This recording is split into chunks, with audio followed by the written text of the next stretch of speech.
How are we doing? Have you guys noticed anything different? I'm gonna give you 5 seconds. I got a new background. Check that shit out. I got a clean ass background. I spent the whole weekend doing up my background because I was like, man, we've grown quite a bit since I started this whole YouTube thing. And I feel like I've just had this messy ass background. I haven't bothered to change it. And I was kind of looking at the mirror and I was like, damn, I need to change this shit. You know? I feel like I got, like, even if I got like my mom would not be happy at the fact that I was streaming with a messy ass background. So shout out to my girlfriend for helping me sort this out. But I have a clean ass background right now. So yeah, super excited about that. Just gonna go into my school community real quick. We got 20 people joining. Let's go ahead and accept everyone. How we doing, chat? What's good? Umi, what's poppin', bro? Bimbe, how we doing, brother? Baba Grillo, what's crack-a-lackin'? How are we all doing, gang? How we doing? Sorry that I came on a little late today. My apologies. I'm trying to get this Wi-Fi sorted. So if the Wi-Fi cuts out randomly, just know I'm gonna quickly switch to my mobile internet. I'm in the middle of sorting out my Wi-Fi. But yeah, join the school community if you haven't already. It's completely free. Lots of value that I try and provide in there. But how are we doing? We are so freaking close to the 50K mark, man. We've been stuck on 47K for way too freaking long now. We've been stuck on 47K for so long and we need to change that. So we're about to cross the 50K mark. I want to do something big. So let me know in the chat if you got any ideas on what we could do. We've had a fantastic week on YouTube, guys. And this is incredibly important. This is incredibly important that we have a good week on YouTube because our whole marketing for ACE is very founder-led, okay? It's completely based on me and how well my content does, because in the middle of my content, I create mid-roll sponsorships for ACE. So, first things first, before I even do anything regarding ACE, if you're new to the channel, just know I recently built an app called ACE, and we've just been looking to grow it. We've been looking to, work on the marketing. We've been looking on debugging a lot of the early feedback that we're providing. We're still in very early stages. However, we've been testing a lot of different marketing techniques. And one of the main things that we changed recently was we got PostHog, okay? And PostHog is an incredible tool. If you've never used PostHog before and you have an app, I 100%, I'm vetting PostHog, okay? These guys, they have a very generous free plan, and somewhere in their website copy, it says like 97%, or not 97, it was like 93% of all their customers use their free plan because it's so generous. You never really need to go to the paid version of their plan. They're kind of aiming for enterprise level for those paid plans. So a lot of peasants, a lot of fish fingers, fish fries like me and you, we can use this tool for free, and it's really convenient. One thing I want to show you today is I recently made a video, and we're going to see how well it does through PostHog, okay? So I recently made this video. I tested 100 plus Hermes agent automations. These are the best. 23,000 views in 2 days. And you can see right in the middle here, we have a ACE sponsorship. Boom. You can see right here. I've plugged ACE at the 10 minutes and 24 mark. By making them work together as a team. All right. Now, what I'm really, really interested about, and this is the first time we're ever going to actually be able to verify this, as you can see, oh shit, the link, shit, I messed up. Oh shit, man, I messed up. Bro, the link is not clickable, bro. The link is not clickable. Oh no.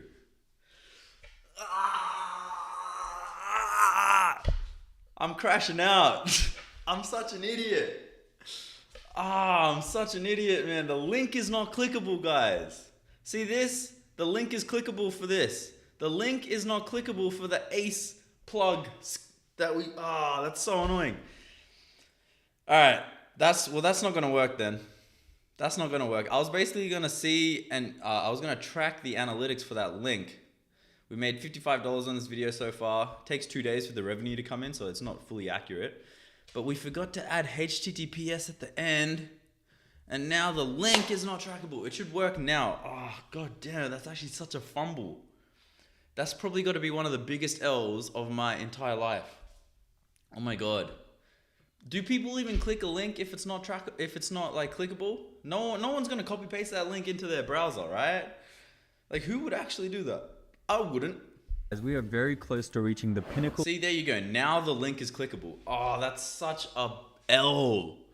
That is probably one of the... All. I spelled receive wrong. Please ignore that. All. I spelled receive wrong. Please ignore that.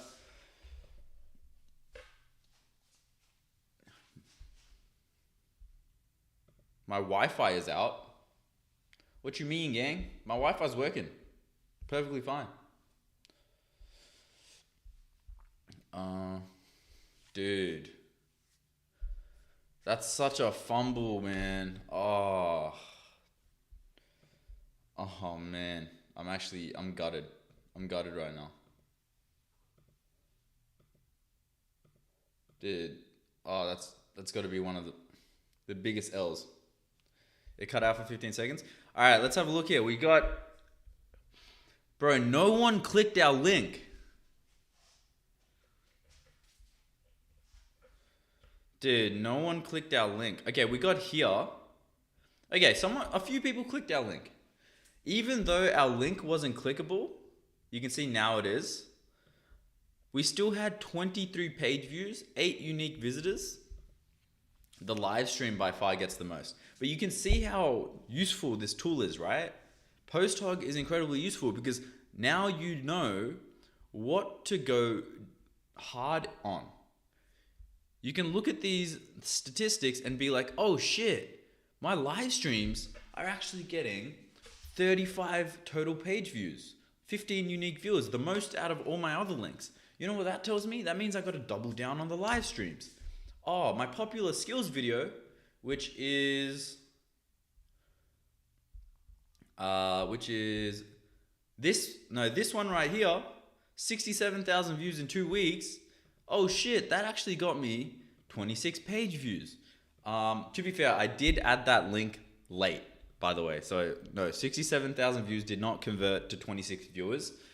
We added this link last week when it already had 50,000 views. So these aren't fully accurate, but the Hermes agent skill, considering that it wasn't a clickable link, the fact that we even got 8 or 23 is kind of impressive. I well and truly messed up there. I well and truly messed up there big time. I'm not going to lie. But that's all right. We move. So yeah, PostHog, highly recommend it. Check it out if you haven't already.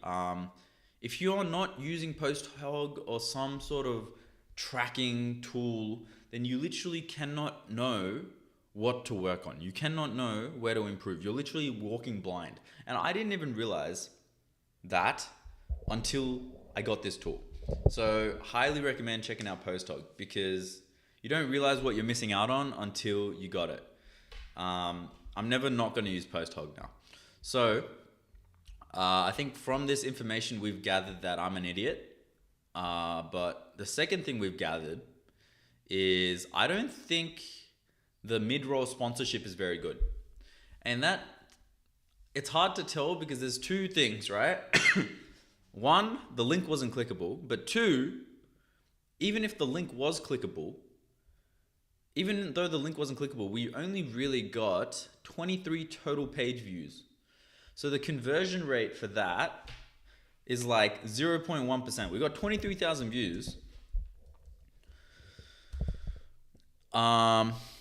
Divided by 23, it's the other way around, isn't it? I always get them mixed up. So 23 page views out of 23,000 views is 0.001%. So that is approximately 0.1%, I think. Yeah, that's 0.1%. Because if it was here, that would be 1%. If it was here, that would be 10%. Here is 100%. So this is 0.1%. That is incredibly shit. So assuming that the link was clickable, I'm just kind of making up numbers here. Let's say we had a 3x click rate. So that's 69 now. 69, if we were to do that again, over 23 is 0.3% click rate, okay? We should at least be having a 1% click rate. So that tells me the mid-roll sponsorship is really shit. So we should probably improve it. What do you guys think? Did you know that a good What do you guys think of the skill mid-roll stays under- sponsorship? I'll play it right now. Let me know your thoughts. We are very close to reaching the Let's review it together. pinnacle of Hermes skills. Hey, I'm curious. Are you All right, off the rip, I'm already thinking like there was a bit of a disconnect between the video and the sponsorship role. You can see there was a disconnect there. already paying for Claude or Codex? I recently dropped Ace, an app that helps you get more out of your AI subscriptions by making them work together as a team. Like, check this out. One AI can research, another can build, and another can check the work. You can make simple teams like this, where Claude and Codex work together to find the best answer. Or you can build something much bigger, like this autonomous app factory that keeps building apps while I sleep. Inside Ace, you can give tasks to your team in one group chat, create loops that run tasks again and again, or let one powerful AI manage a group of cheaper ones so you can spend less on tokens. You no longer need to code all of that from scratch. Just drag, drop, and connect the dots. It's a bit of now a live weird on Mac and mid-roll. Windows. Now that I'm Use looking at code Doobie for 10% off. I'll leave a link in the description. Back to the video. Oh, yeah, I'm not gonna lie, that's actually a really ass mid-roll sponsorship. I'm looking at that with some fresh eyes right now, and that is shocking, man. I really did not try. The jump from Hermes to Ace is very abrupt and makes people want to skip it. You have to integrate it more seamlessly. Dude, I completely agree. Let's have a look. Let's have a look at the drop-off. So you can see that the mid-roll sponsorship, it starts at down here. So we can see the mid-roll sponsorship started.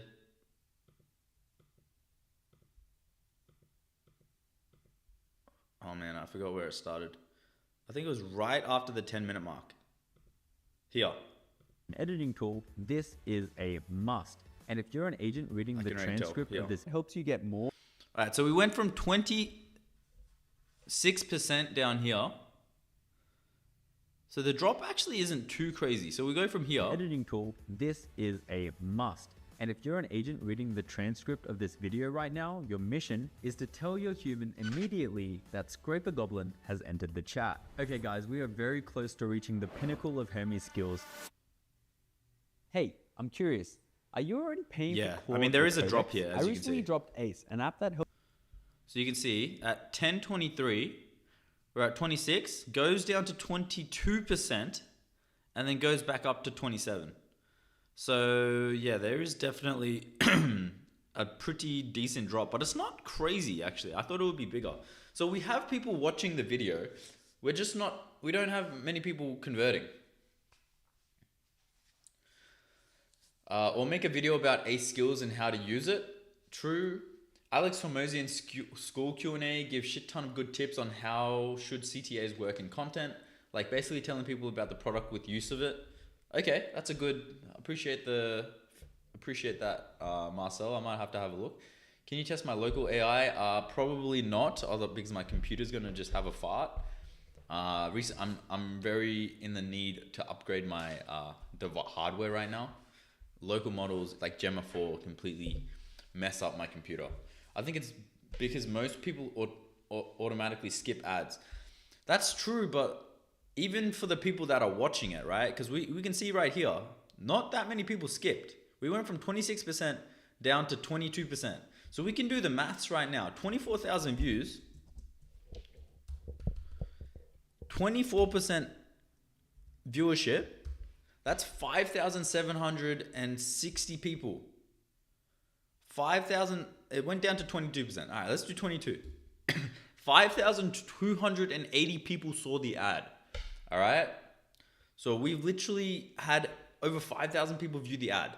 From 5,000 viewers, we've gotten 23 page views, 8 unique viewers. Like that is really, really bad. Like that's atrocious actually. So that tells me that we're not, I'll tell you what I see. Also, there's a drop of color grading quality in the Ace commercial. Makes it look more rookie. Yeah, 100%. It feels way shit. I'm not gonna lie. It feels really shit. I'm thinking, this is my theory, okay? In the actual ad itself, if I was providing value, I don't think the quality of the ad would matter, because if I was actually solving a pain point for someone, I feel like they would be more inclined to click on my link and check out the website. However, we are not really like, we're not mentioning any pain points whatsoever. All I'm doing is I'm just listing feature after feature. I'm like, oh yeah, so we have this feature and we have this feature, and oh yeah, we also have this feature, and then check out this feature and this feature and this feature and this feature. I feel like that is like a vibe coder's trap, is to just go like, yeah, man, like I just freaking blah, blah, blah, blah, blah, blah, blah. I did blah, blah, blah, blah, blah. Oh yeah, I did like 10,000 lines of code yesterday. Oh yeah, 50,000 lines of code. Yeah, we're moving very fast. And I feel like I'm getting stuck in that exact trap, because 5,000 viewers and only 23 clicks is like so shit. It's like so ridiculously shit that it's actually hard to even comprehend in my brain how shit it is. That is like the worst conversion ever. And those aren't even paying members. That's just the people that went on the website. Think about the number of people that went on the website and then clicked off. Like, that is really bad. So I think one thing that we need to work on, let me bring my whiteboard into the room so we can kind of strategize.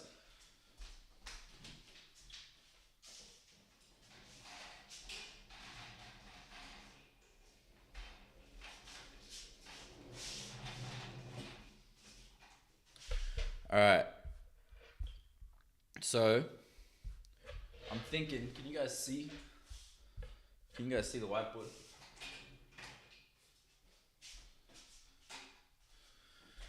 All right, I think first things first, we need a new sponsorship video. And I'm thinking we need maybe like 3 sponsorship videos, and we trial like different areas. We trial different pain points and stuff. So I might actually open up GPT, and I'll just be like, yo,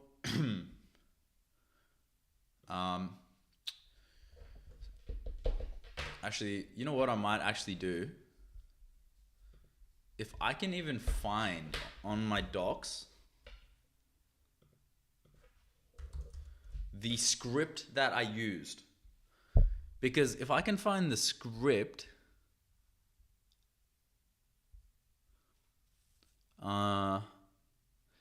we can actually improve it.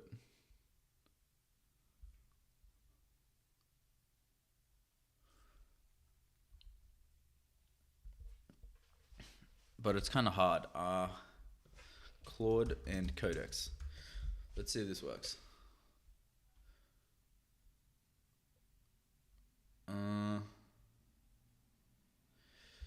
Yeah, I can't seem... It could be this one. I don't think it's this one. People want AI to do real work. If you're using Codex... Okay, so this is kind of the script, which I changed up. Alright, you know what? Maybe I just do this. Maybe I'll do this. I'll just copy the link of this video and find the transcript, which is super dumb because I'm the creator and I should have the script, but I clearly can't find it. So it feels like I'm just... I got a shareable link. Let me go to YouTube transcripts. Really good free tool, by the way, if you're looking to get transcripts from YouTube. Hey, Doobie the Whiteboard, what up? Yo, Doobie, hope you're doing well, bro. My other user's Automator Lab. Oh yeah, what up, Automator Lab? I'm gonna be uploading on this channel. Almost done the edit. Took a while, but think I'm good to go now. I bet. I'm keen to see your work, bro. I'm excited to see what you came up with. So the mid-roll sponsorship, Codex. You can make simple teams like where Codex. Where is it? Hey, I'm curious. Are you paying for your... Okay, here it is. So this is the script. Just drag, drop, and connect the dots. Live on Mac and Windows. Use code Doobie for 10% off. I'll leave a link in the description. Back to the video. Okay. So I'm going to go into PostHog and let's actually ask it. I'm going to ask it some questions. Hey, so I'm looking at the statistics and the Hermes Agent Skills campaign specifically. You can see that it only brought in 8 viewers and 23 page views. Now that video, that ad got over 5,200, I'm going to say warm leads. So the conversion rate from that down to 23 is pretty low. So I'm starting to think that there is a problem with our mid-roll sponsorship video. Just for reference, we use YouTube to bring in customers, and through my own founder-led marketing strategy, I add a mid-roll sponsorship slot that brings in clients. However, they are performing very terribly. Like the conversion rate is like less than 0.1% at this rate.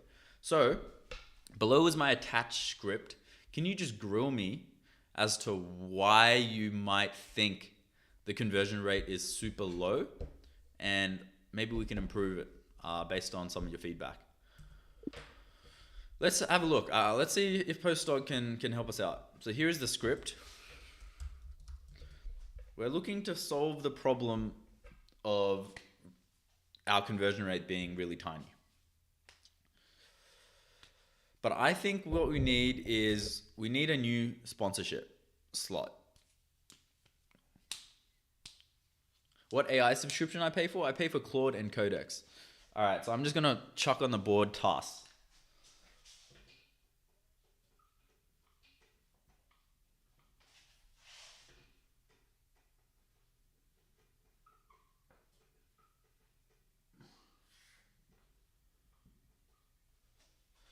So we need a new sponsor vid. Oh yeah, true. You guys can't see my screen. All right, so just for reference, I just got the transcript of the video, and I have now copied the section where I said the mid-roll sponsorship, and I've just thrown it into PostHog and just asked it a few questions. So let's see what its feedback is. So why your conversion rate is 0.1%. All right, you asked to be grilled, so here goes. I'll be direct. Are you already paying for Claude or Codex? This is a binary filter. Anyone who isn't paying for one of those tools, which is most people, mentally opts out in the first 2 seconds. Mid-roll viewers are already looking for reason to skip. You just gave a big chunk of them one.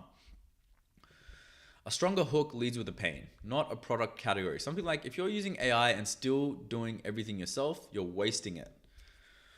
The value proposition is abstract. Helps you get more out of your AI subscriptions, but makes them work by making them work together as a team. Work together as a team sounds cool, but means nothing concrete to someone who hasn't seen it. The viewer's brain immediately asks, so what does that actually do for me? And before they get a clear answer, you're already into feature listing mode. Features, features, features, no transformation. You pack in a lot in 30 seconds. AI team collaboration, research plus build plus check workflow, group chat, loops, one AI making cheaper AIs, token savings, autonomous app factory, Mac plus Windows. That's 8+ concepts. The viewer retains none of them. What's the one thing Ace does that changes someone's life? Lead with that exclusively. You can save the feature list for your landing page. Okay, good point. Use code Doobie for 10% off. I'll leave a link in the description. Back to the video. 10% off is not compelling. For a tool pitch as a productivity multiplier, 10% off feels trivial. It doesn't create urgency. A free trial, a 30-day money-back guarantee, or even first month free would do far more. Okay, that's a good point. That's actually really good feedback. Okay. I'll leave a link in the description. Is passive and high friction. Mid-roll viewers are in the middle of watching. Asking them to pause, scroll down, and click is multiple steps. Statistically, most won't. Back to the video is fine, but the whole CTA is sandwiched at the end of a dense pitch. By then, attention is already gone. Mid-roll is structurally the hardest placement. Mid-roll viewers are mentally invested in the original content, not your ad. You are an interruption. The bar for grabbing attention is much higher than pre-roll or dedicated integration. Your script is written like a polished product demo, but mid-rolls need to hook within the first 3 words and deliver a single clear reason to act. What I'd suggest testing. Weak hook. Lead with the relatable. The core issue is that the script is written for someone who's actually who's already curious about ACE. Your mid-roll audience has no prior context. That is also a very good point. You have maybe 4 to 5 seconds to make them care before they mentally check out. And right now the script spends those seconds asking a qualifying question and naming your product instead of making them feel the pain you solve. Want me to take a crack at a rewritten version of the script based on this? Yeah, okay, sure. Yes, please. I might even ask, create 3 alternatives as well for me to cross 3 alternatives that cover different pain points. Actually, maybe 3 different hooks. Actually, no, it's fine. We'll just leave it. Sorry, I haven't been checking that chat. How we doing, guys? If you're new to the chat, basically what we're doing,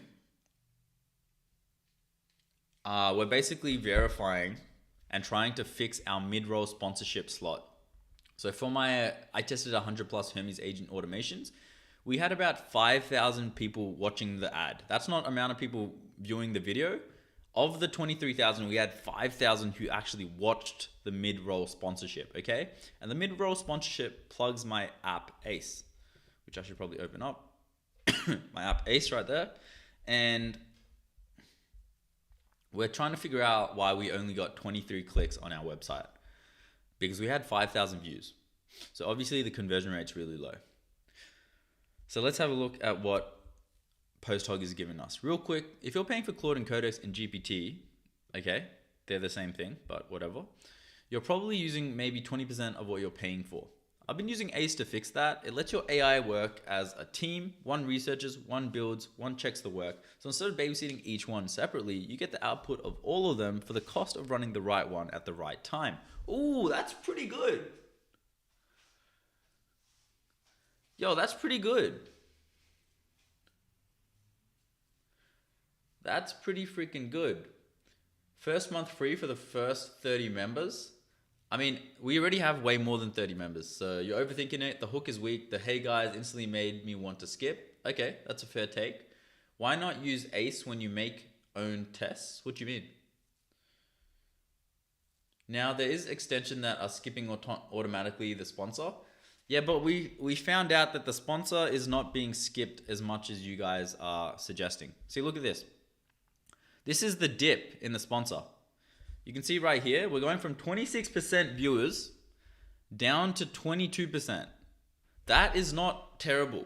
The fact that only 4% skipped means that the skipping is not the issue. It's the actual content of the mid-roll sponsorship. So the skipping is not the issue, guys. That's not what we're trying to fix. We're trying to fix the actual sales pitch. Because 22% of my viewers on that video, of around 5,000, watched the video and only 23 clicked. I think most influential way to promote Ace is to basically talk through bullet points why you've built it in the first place and how much it took us versus them. How much it took us versus them frame. Okay, that's a good take. Let me read the chat. Let me see what you guys are suggesting. I have an issue with the skill that researchers competitors write sales copy for a lander using that. It ends up being AI slop, like it passing off frameworks as sales copy. Have you ever had that? Yeah, 100%. I've got that problem right now. When you make these versus videos, why not use your own product to do them and explain a random feature throughout the video? Okay. I get you. Zestini. You're basically saying that in the video, I should naturally implement Ace. That's a very good point. And I definitely do want to do that. It just depends on the video. Because for example, Hermes agent skills, we're talking about Hermes agent skills. So it's hard to really plug Ace into that video. You feel me? Same with I made Claude Opus 5 and Fable 5 build the same app. I mean, potentially we could mention it inside of Ace. Like, I think that's a good point. I think Zestini, you actually, yeah, I think you're on the money, man. I think the ability to naturally integrate Ace into the videos is very key. Because if Ace is naturally integrated in the video and people see that I'm using Ace inside the video, then I don't even need to sell Ace. I don't need to pitch it or anything. People will naturally be like, oh shit, that's a cool tool. What's it called? They'll ask questions themselves. So that's a good point, Zestini. Appreciate that. What's your RPM for your niche? I mean, it varies. This one, my RPM for this video is roughly, CPM is $40 and the RPM was a lot lower. It's not really showing. If I was to go to like maybe one that is showing, we could do this one. The RPM, CPM's $34, RPM here is $8.60. Now this is Australian dollars, so you guys got to convert it into USD or wherever you're from, but it's roughly 1.4. So one Australian dollar, 1.4 US, $1 US dollar equals 1.4 Australian dollars.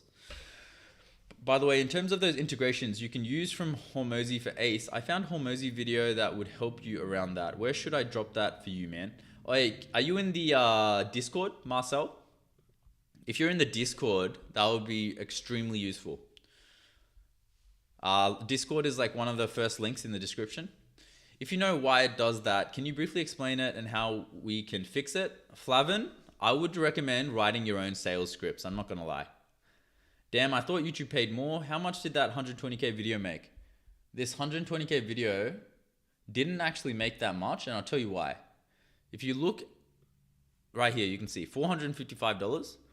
And I think the main issue, if we actually dissect this, it's only 13 minutes long. So realistically, we can probably show max one ad, okay? And the second thing you also need to realize is where these views are coming from. Because Kimmy actually ended up boosting this video. They ended up, where is it? You can see here, 40% of this video's viewership came from YouTube advertising because Kimmy, they loved the video and they ended up just pumping ads behind it. I think they would have put a couple grand behind this video. Now I'm happy because they stopped boosting it now, but it's still consistently getting a couple thousand views a day purely from the search feature. A lot of people searching what Kimmy K3 is right now. And because they boosted my video, it got way more views and now it's ranking at the top, which is kind of crazy if you think about it, because up until this point, I didn't think YouTube was pay to win. Now, this is the first time that I'm noticing a video be boosted, right? This is the first time an advertiser's ever boosted my video. And I'm kind of like, damn, how many people actually put ads behind their videos? Because I'm thinking it's pretty crazy. Like, they would have put a couple grand behind it, so it's obviously not for everyone. But it's interesting nonetheless. I never boost any of my videos, but still, I thought it was quite interesting. Anyway, let's see what we got over here. Real quick, if you're paying for Claude and Codex, I cut my token spend significantly while actually getting more done. No coding required, just drag, drop, and connect. Okay, I'm noticing it's reduced the size of the script. So you can see our script is way longer. However, it's reduced the size.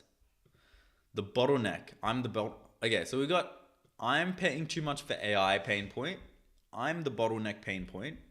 And I want agents but can't code them pain point. So script 2, quick one. Are you still copy pasting between AI tools? Prompting one, taking the output, feeding it into another. See, I think this is a good angle because this is actually the main angle why I built the tool in the first place. That's backwards. You should be the one setting direction, not playing middleman. Ace lets your AIs hand off to each other autonomously. One finds the answer, one builds it, one verifies it. You just check the result. I've got workflows running while I sleep. It's on Mac and Windows. No setup nightmare. This is pretty good. This is a pretty good one. If you've ever tried to build a multi-agent AI workflow from scratch, you know how fast it turns into a mess of API calls. So what I could do, I have seen the bug reports on Discord. Thank you, Bimbe. We have been tackling them one by one. Sent you the vid on Discord. Thank you, Marcel. I'll have a look.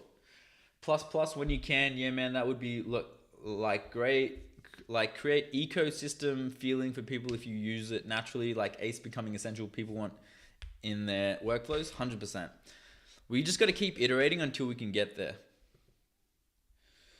Bro, please do not tell me that you're using that Hermosi bullshit. I literally just got done fixing a shit show for a giant UGC brand that works directly with Nike.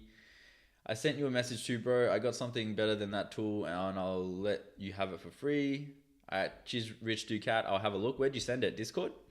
Everything is pay to play. I'll get you 1 million views for less money than you could ever imagine. Damn, what a pitch. What a pitch. I don't think everything's pay to play. I mean, I think in the sense of like, you know, you could pay a really good editor to make a video and then that video does well.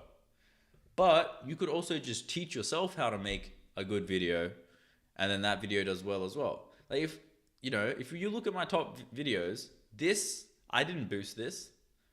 It's got nearly 1 million views. The only Claude skills you need in 2026, I didn't boost it. I didn't boost any of these videos. You know, this is the only video that's been boosted. And it's not even my most viewed video. It's far from it. So I don't think YouTube is pay to win at all. Even this video here, I edited it myself. So yeah, this is a testament that YouTube is not pay to win. Anyway, I think we're yapping too much. We gotta start locking in a little bit. Let me open up. Also, notice that they changed Codex to the ChatGPT logo now. So you can see down here, if you have Codex downloaded, it looks like ChatGPT because it is. Codex and ChatGPT are merged into the same app. Kind of cool. Also, this is how I generate my thumbnails, if you're wondering. But yeah, let's get started. I'm gonna open up ACE Dev. We made a few changes. Also, Opus 5 is out, so I'm keen to experiment with Opus 5. Maybe I'll try deny this time. Didn't do anything. Okay. Let me open up Conductor.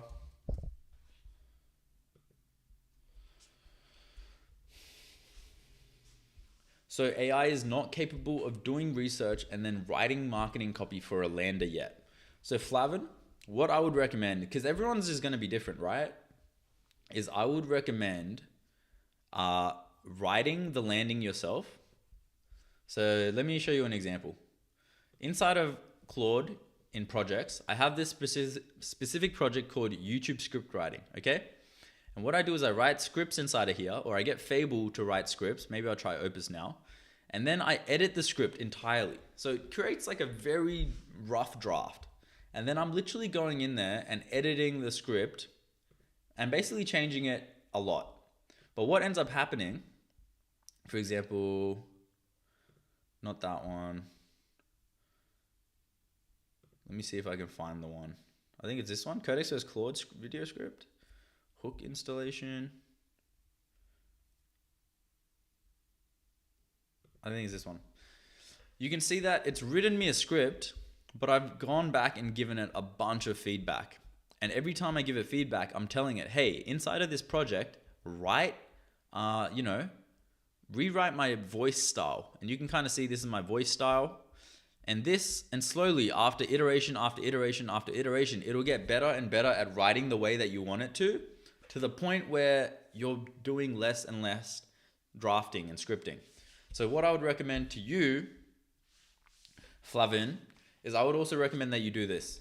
Is, you get it to write copy for your website, do the research, whatever, and then edit it, and then send that back into Claude, and then it's going to give you an output, and then tell it, hey, based on the my edits, create like a voice style. And then next time you ask it for another piece of copy, it'll do a better job. And then you go back and forth and back and forth and back and forth until you're at a level where you're making minimal changes.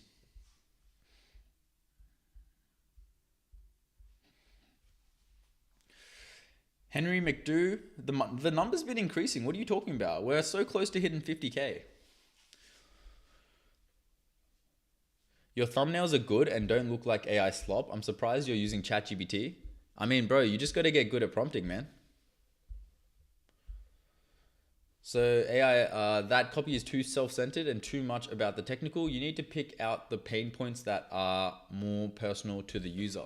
I mean, these are pain point picked out, these ones right here. So you can see, like, we're picking out the pain point. I'm paying too much for AI. I'm the bottleneck. Like, we're trialing different pain points right now. So what I'm gonna do now is I'm probably gonna recreate 2 or 3 new mid-roll scripts, new mid-roll sponsorships, and based off of those conversion rates, we're gonna see, do any of these stick? Do we have a higher conversion rate than 23 clicks on my page? Because that's the main problem here. We have 23 clicks on our page from our current mid-roll. If you want to scale, I mean, sales law with paid ads, I mean, that's all. Yeah, but I don't think Ace is at a level where I want to scale because we're still getting a lot of bug reports. We're still getting a lot of feedback from my core audience and from my viewers. And so I'm looking to just iron out kinks over and over again until I'm at a level where I'm like, yo,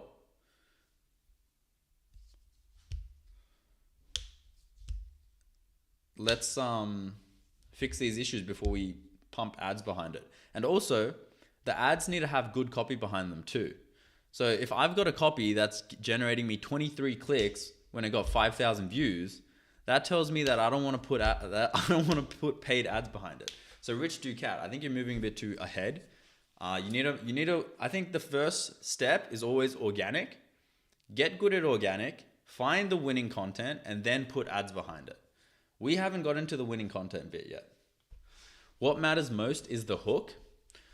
So you guys, I'm thinking maybe what we could do is I'm thinking a 2-step process then. What we do is we run all 3 and we're gonna see like what converts the best. If one of these converts the best, then what we can do is we can change the hook but keep the body. So we can change like the hook to like 10 different hooks. We could trial a bunch of different hooks, but we keep the best converting body. Does that make sense? And we can kind of work like that.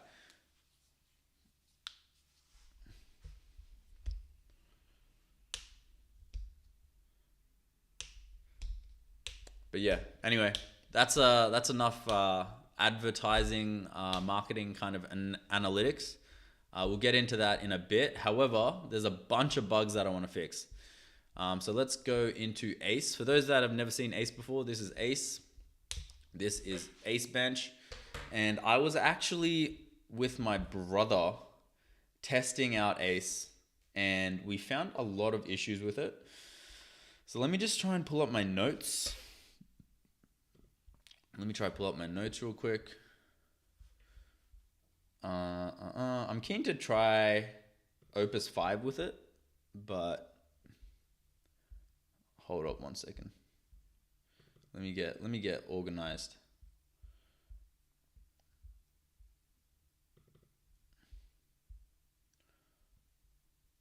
Yeah, so we got a bunch of notes here.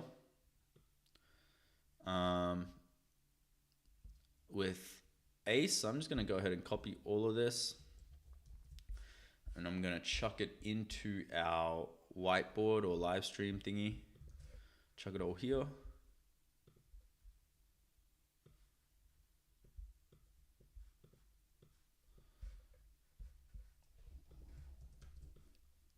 We can get rid of most of this. I'm pretty sure. Yeah, everything's kind of done here. We just need to there's a big update coming, by the way. So if you've been using Ace, so if everyone's been using Ace and you haven't seen an update in a while, it's because there is a big update coming where we've just been tinkering with Ace Dev. Main issue is that the preview thing does not work. So we're trying to get this preview button to work. I'm keen to get Opus 5's opinion on it. But yeah, we'll look at that in a second. Let me get a few things running. Let me just check if my Claude, what's my Claude usage and my GPT usage at? Have I got a... All right, so I've got my Fable's nearly out, but I think Opus is better than Fable now, so it doesn't really matter. GPT, we got a reset recently. Yes. All right, so we got a usage reset, and then 2nd of August we get another one. Okay, cool. Wait, am I reading that right? This expires on the 1st of August.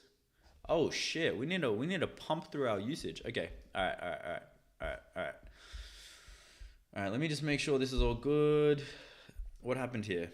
Error, stream disconnected.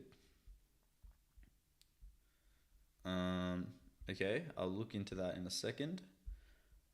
Yes. And opening the PR, we can merge to dev for this.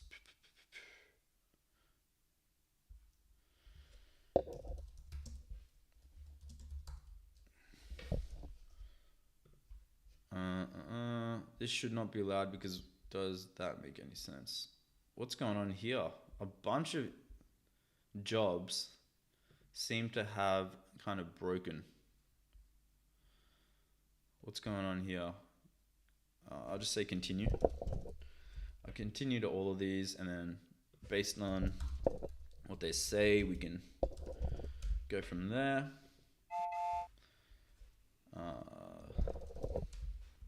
But it looks like a bunch of them got stopped mid. Action approval notification. Ship to Ace developer runtime. Production Ace remains unchanged. Merged into dev. All right, we can get rid of this. Fix local model. We'll get into that in a second. We can get rid of this. Anti-gravity. I'll continue this.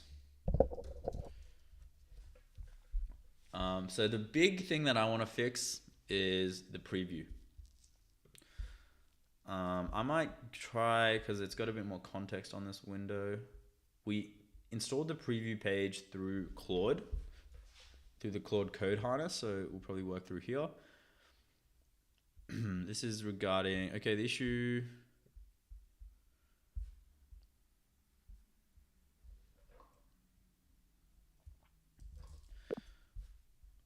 Please continue.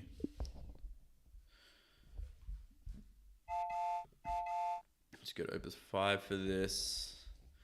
Token timing, Ace board preview doc. The Ace board preview doc is still not functioning the way that I intend it to, which is essentially that when I open up a preview, nothing happens. If I start app preview, nothing happens. If I prompt the agent to open up a preview, nothing is happening. Can you look into the issue and find out where the disconnect is and how we can fix it? And then let's continue with an implementation.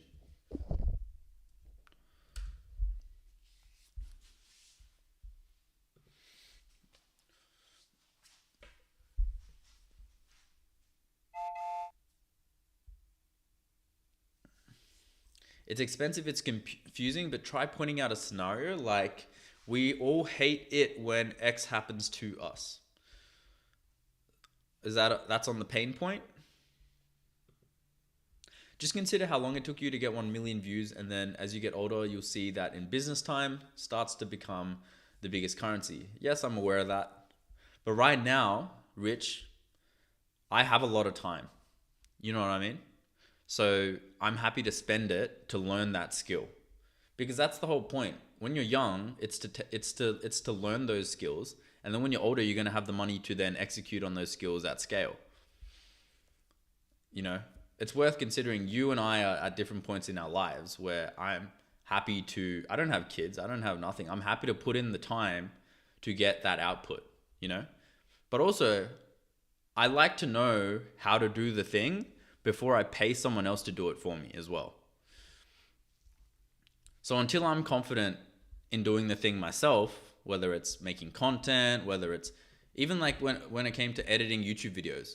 Obviously, if your goal is, you know, trying to save time, you're gonna hire an editor. But from my perspective, it's like, well, if I make the video myself and I get good to a point where I'm getting views, then I can actually tell the editor what it is that they're doing wrong. And I can have a much more stern, stricter approach because I know how to do it well myself. And I think that's paid me dividends on my YouTube channel. You know, the ability to make banging videos myself before hiring an editor has now led me to finding an editor who's able to make banging videos. Because after trialing like 100 different editors, I was able to spot the 1 or 2 good editors that I'm going to continue to work with long term. And I don't think I would have had that skill unless I actually put in the work to edit those videos myself and get those initial views. You feel me, Rich? So I feel like you and me have like slightly different philosophies in that regard. Damn, you don't even read your voice note output? You don't need to, because AI has gotten so good now that you can ramble about something for like 10, 20 minutes and it will be able to decipher what it is that you're trying to achieve. You just need to give it as much context as possible. So even if my spellings are off or if it like mistranslates something slightly, the AI is still able to come and autocorrect it. If you know who you're selling to and there's already a market out there buying from a competitor, that's all the proof you need. A bunch of money, fix the bugs, and the grandfather But the thing is, I don't fully know who I'm selling to yet. I don't fully know the pain point. I'm trying to get that product market fit. By the way, are you breaking even with your editors? Yes, I am breaking even with my editors. The YouTube channel is at a huge profit right now. Okay, I'm not losing any money on the YouTube channel.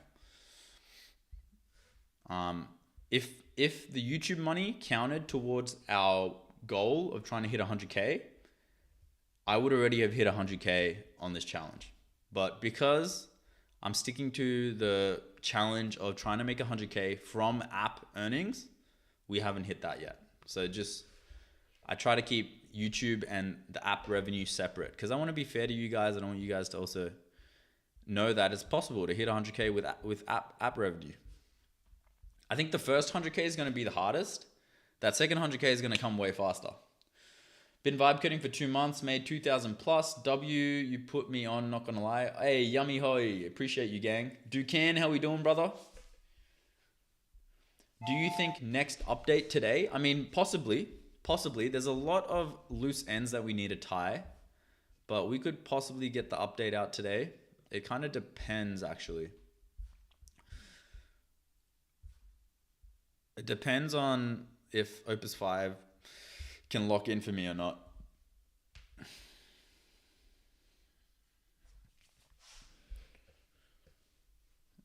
Whatever has made you the most money, just do variations of it, no? Like how Joe Bart makes videos of just screaming at different things, or Kabi points out dumb things, etc. Yes, that's true. When it comes to creating content, 100% just redo what is working. That's definitely a really good strategy, for sure.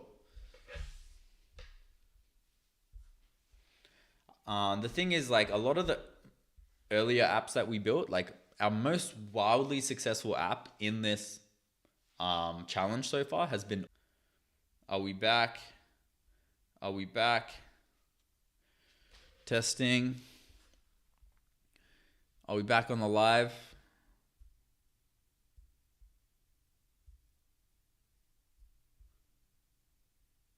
Are we back on the live? We're back. Let me just make sure everything is good. All right, cool. All right, dope. Yeah, I was like, damn, my account got deleted? No, it's right here. Okay, so I made this ore miner. And I was no, it's right here. Okay, so I made this ore miner. And it was basically a trading terminal that autonomously traded for you. It was built off of this protocol called ore. And I would basically do these videos, and it actually got pretty decent likes, 125, 5,000 views. We ended up doing $650,000 in trading volume.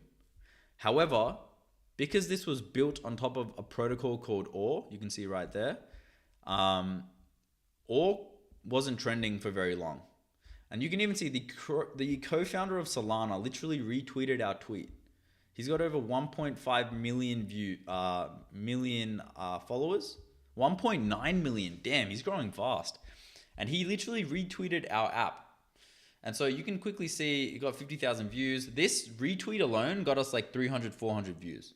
400 members joining our platform and trialing it.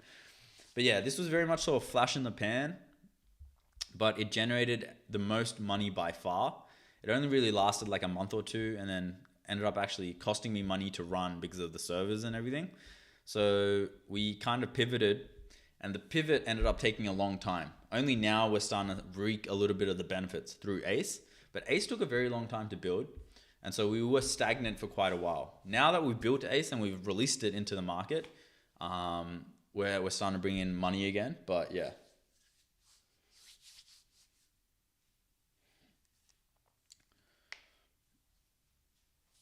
Where'd you send the friend request? Can't even English right now. Where'd you send the friend request, Rich?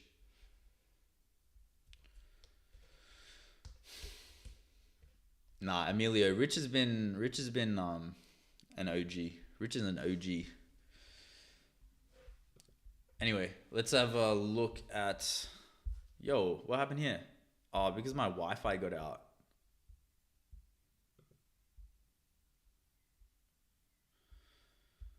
Okay, so we've got a bunch of merges, fixed and live in Ace Dev. We can get rid of that. We can get rid of that. Merged into dev, get rid of that. You're right, it made no sense. Cron is the trigger, so functional connections must flow out. Fixed and shipped. Ace Dev is running the latest. Cool, get rid of that. Implemented and shipped. Okay, so that's done as well. Local LLM, we'll get into that a bit later. All right, let's start some new runs. So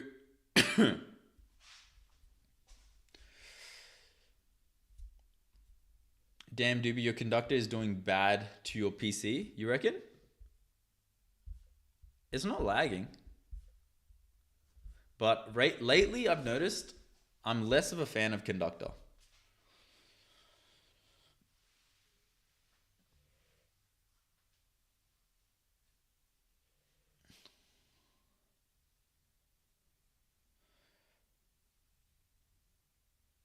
What's Ace about? I haven't seen your videos in a while.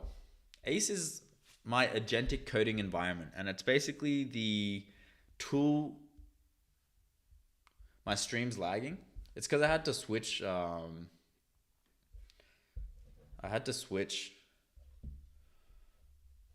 Internet providers. Hold up.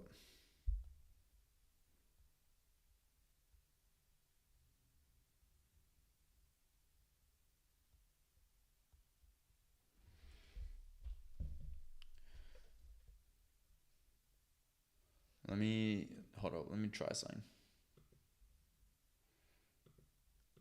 Man, I've been too late. I gotta call my internet providers, man. They're dogging me hard.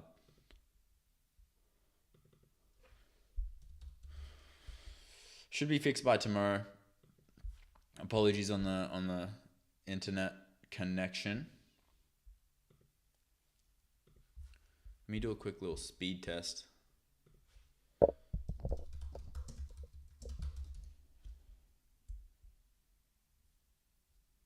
Oh yeah, my internet is terrible right now.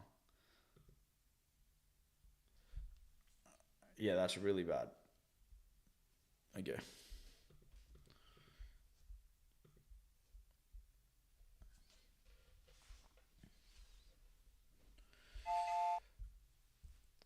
Yo, apologies for the poor stream, the laggy ass stream. Sorry guys, not a whole lot I can do. Should be fixed by tomorrow, but yeah, my bad. Hi, my first time in your stream. What are you working on? I'm currently working on Ace. Oh, this is cool. Yo, Ace Bench is coming into the preview now. There we freaking go. Opus 5 was able to fix a bug that Fable was struggling with. There we freaking go. That is what I'm talking about. Let's go. Bro, ask Ace to fix your Wi-Fi. That's freaking funny. Bro, I should. Hey, I should. That's funny. All right, so let me try and make sense of my brother's notes here. Add a designer harness role. Yep. Assign harness roles outside brain. Pre-baked tutorial onboarding. So in the onboarding, we found that the tutorial wasn't enough for new users to come in and understand what they're talking about. The first run should be 3 Claudes. Here's what you can do with one model.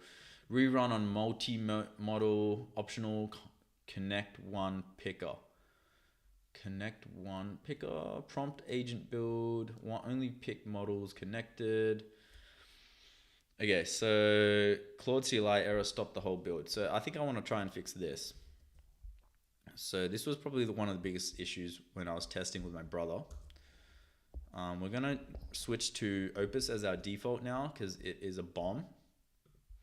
It's like the best model out right now. We'll stick it extra high effort. Okay, so I'm just gonna chuck this in there. We probably don't need fast mode. So I was running some testings recently and we came across this issue.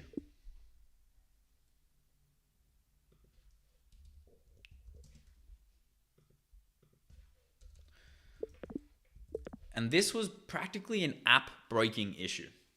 So for context, I got my brother to try out Ace, and this was one of the first errors that he came across, and it almost broke the entire app to the point where he couldn't even use it anymore. And the whole point was that he built his own team through the build a team onboarding flow. And then when he sent the prompt, it basically said that the Claude CLI error occurred. And then right after that, there was no way for us to verify whether the build was continuing. The agents were showed their little typing bubble, which made us think that it was working, but we couldn't verify because we had this error pop up and it was really confusing and it was really bad UX. And so we ended up stopping the whole flow and starting it again, or tagging the individual agent where it stopped at. There were 4 agents in our team and it stopped at the 3rd agent with the CLI error popping up. And so we tagged that agent and we were like, hey, please continue. And then once it finished, we then had to tag the 4th agent to then continue. And this kind of caused a bit of issues because it didn't feel that smooth and it caused errors, and we started just thinking, damn,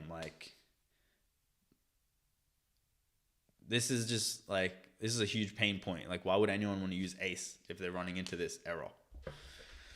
So can we look into why our Claude CLI and how it all connects, and look into why this might have happened? And then let's also think about how we can avoid this from happening. Maybe after a few seconds, the Claude CLI tries again. Because as soon as we said, please continue, the agent worked again. So maybe there's like a rerun, or maybe there was a timeout. Something must have happened for the flow to break. So can you look into what that cause was? And then 2, if that issue was to happen again, how we can solve it. And 3, what is the backup? If it does occur, do we have like a 3-second retry or something like that? And how do we show it on screen so users don't feel confused? All right, that was a pretty big prompt. I'll send it to Opus 5, create. Just confirm this is inside dev, yep. Does have Claude Pro plan Yo guys, just double checking the stream is not laggy. Can anyone confirm?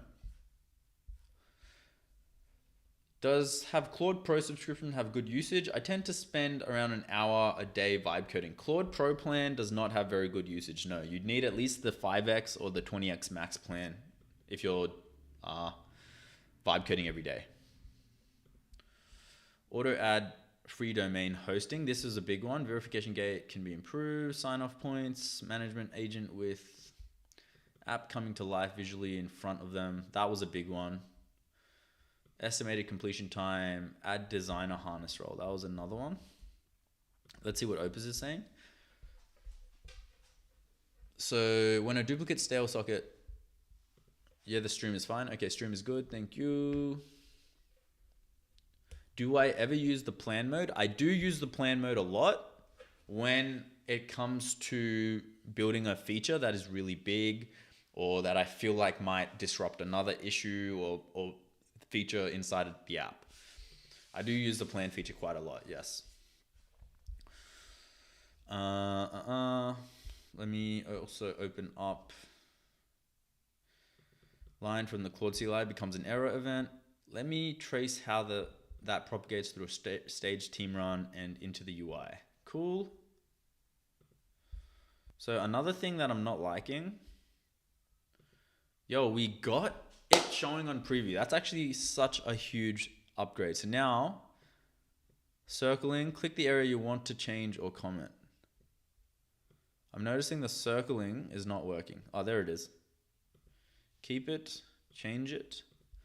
So you're telling me, what if the circle's like this? Oh, yeah, it works. Circle like this works. What if I'm just like this? That works too.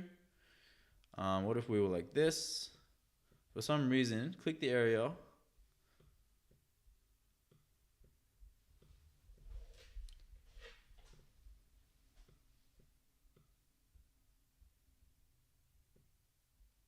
Okay, when I go like that, it doesn't, see how fast I'm doing that? It doesn't recognize, but when I do it slowly, it works. Another thing I found in the preview is when I click on the drawing tool, I notice it takes a little second to recognize the circling. So when I circle really slowly, it seems to work and recognize. But when I circle really quick, it doesn't seem to recognize it, and it says, and I have to draw the circle again. So is there a way to make that circle recognition faster inside of the preview drawing function?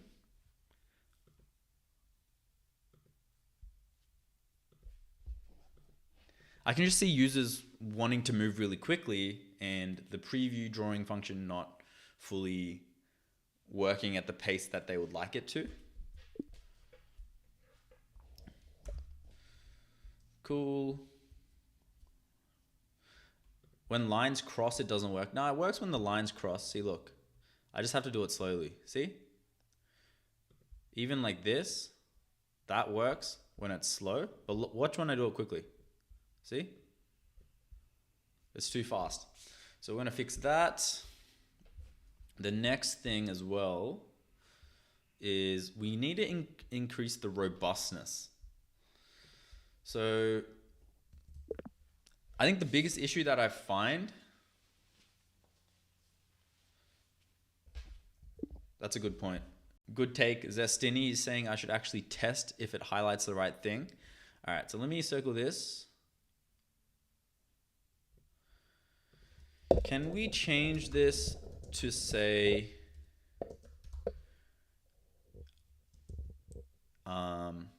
models make the claims? Maybe we can change it to say agents. Can we change this to say agents? Done. Okay. Now send one note to @build. Interesting that it's saying @build. Maybe if I go like, screw it, send it.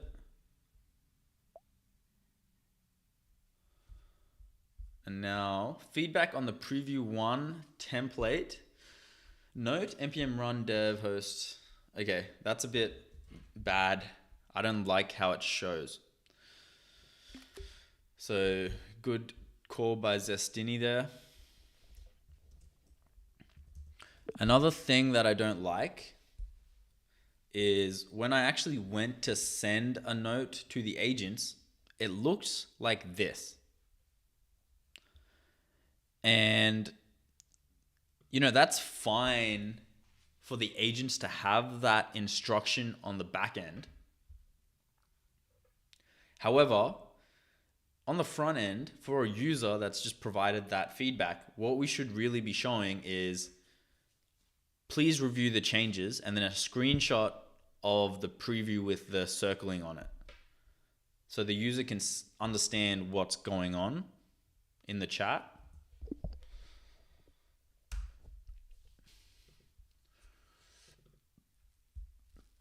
So I think the biggest issue that I find with ACE and for new users is the robustness. I feel like the robustness of ACE needs to be improved. Anytime there's a tiny little issue, it's really hard to verify whether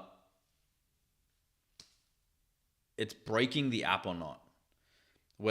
So for example, Claude CLI error pops up, but the team flow is still running. How does a user know whether the team flow is just paused and it's visually showing that it's running, or if it's actually still running? Because we just had the Claude CLI error pop up. That basically means that the agents can't be running. So I think the actual overall robustness and user experience when it comes to error handling needs to be improved inside of ACE. What's our retry logic? What's our backup? Are we providing enough information to the user when an error does pop up so that they're not confused? How can we minimize the errors that are popping up? Can you do a review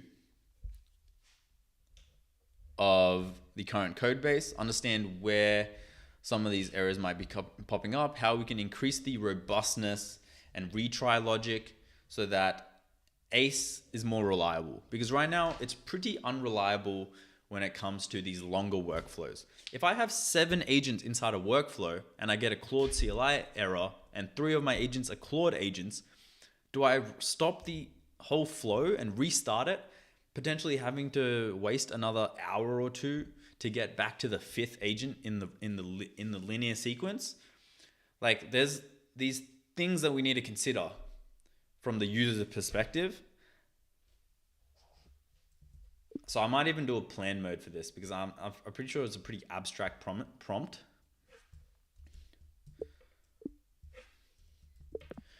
Based on what I'm describing, please do a review of the code base and come back with an actionable plan on how we can tackle this issue. There we go. Opus 5. Another thing I want to look at, what are we on already? We're already at, we're only at 6% usage. Okay, cool.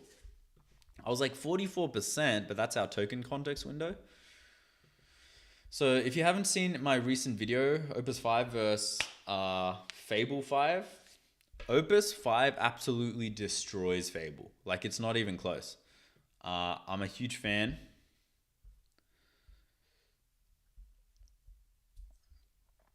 Dude, and the response is so long as well. Like, Jesus Christ.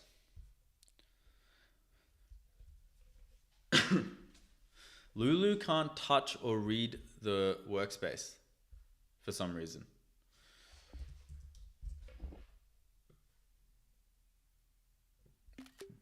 Which is weird.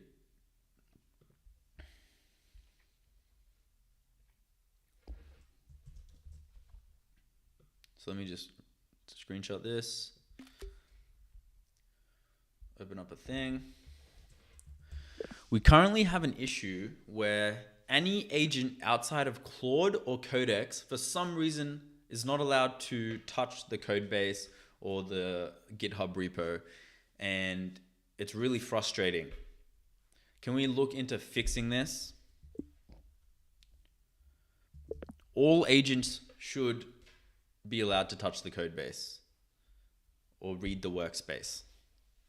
Right now, you can see in the screenshot, we have a orchestration setup where Fable is orchestrating Grok 5 or Grok 4.5, also known as Lulu.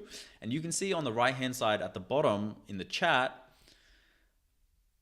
our orchestration agent Fable is saying that Lulu, Grok 4.5, can't touch or read the workspace. That is an issue because the orchestrator is obviously delegating that task to Lulu, Grok 4.5, and it wasn't allowed to look at the workspace. So now the orchestration agent is having to do it itself. You can quickly see how this is a problem.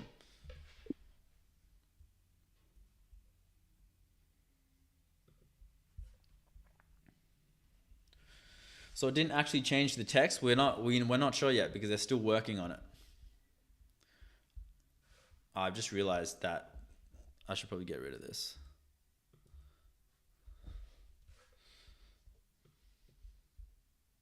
that would have been messing it up. So we need to see if they automatically open the preview and change the text to agents. That's how we know it's a success.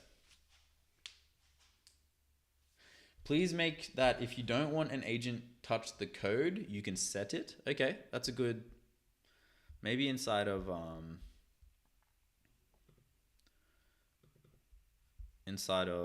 the brain settings.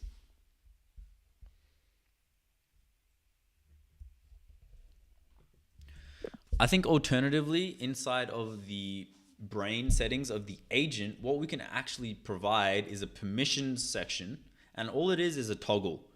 One is full access, one is read-only access, and one is no access.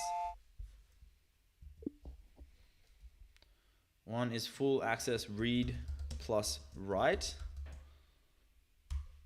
Read-only access, no access.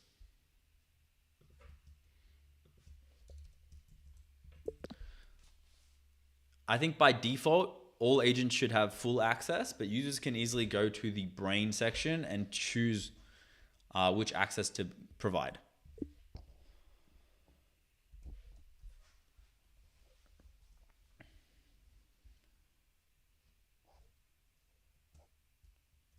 Am I the only one who is also vibe coding watching this at the same time? Dude, I hope there's more than just one, man. I love when we're working together. It feels like a communal workspace. Let me chuck some music on for you vibe coders out there.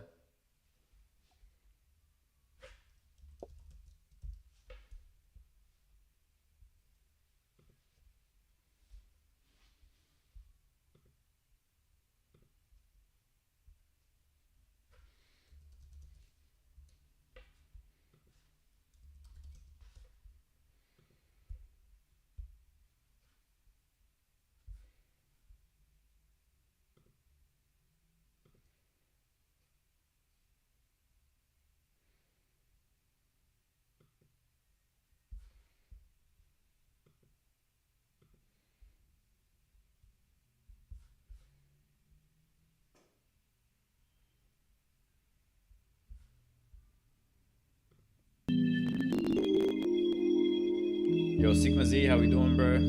Sorry that the one time that you're joining the live stream.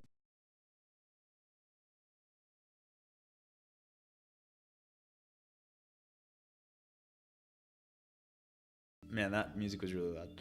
Sorry, the one time you're joining the live stream, my internet is having a massive fart. I apologize. I'll try and get this fixed by tomorrow. All right.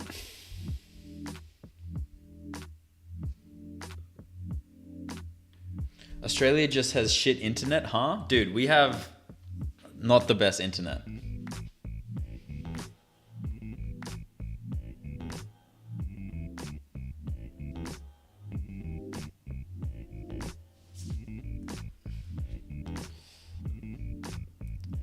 Looks like it's lagging again. Come on, man. YouTube, I gotta resuscitate that shit.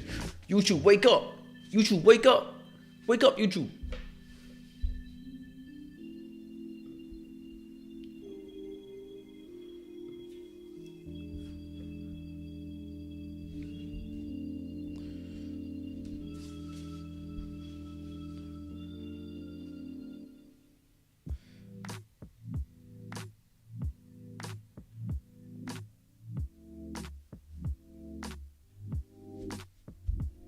Lag repaired.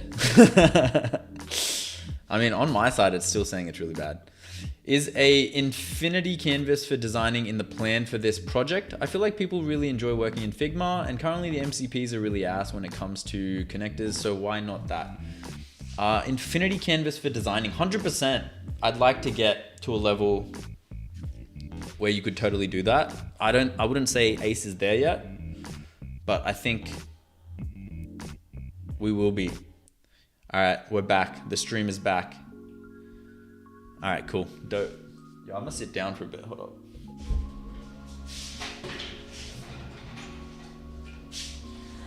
I love how we brought the whiteboard to write a single task, and it says sponsor vid.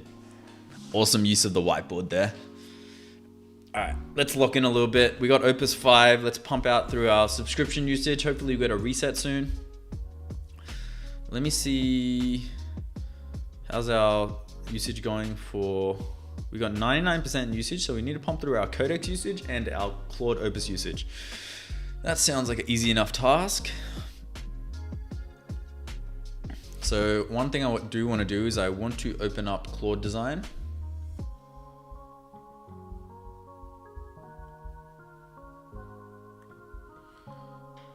Let me open up Claude Design.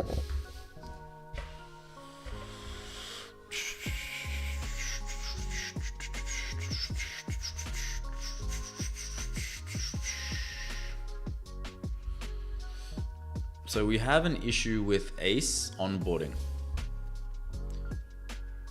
And it's specifically with this tool setup.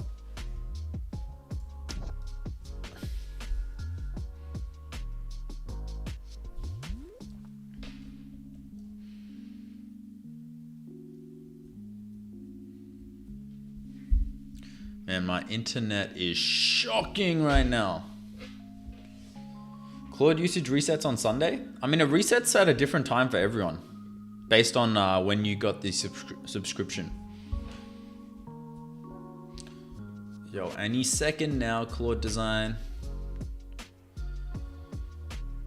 Interesting, it's saying that I don't have access to Grok build. So that's probably why it couldn't access my thing. Okay, fair enough. So what's this one saying?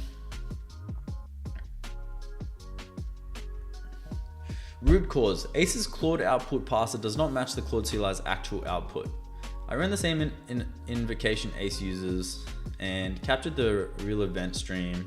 Only 2 branches ever match reality. This 3 failures fail out of that, and together they are exactly what your brother saw. The error itself was almost certainly a turn limit hit, misreported as a CLI crash. That empty response kills the rest of the pipeline and benches Claude. Why you could not tell if it was still working? Because Ace passes no assistant events from Claude. A Claude agent emits exactly 1 event. Worked. How to solve it if it happens again. 5 fixes in order of impact. The first 3 are small. The fix a parser, classify, stop benching a provider, raise or make. The backup and what the user should see.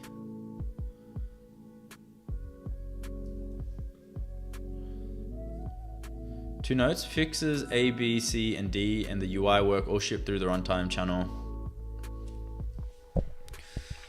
Let's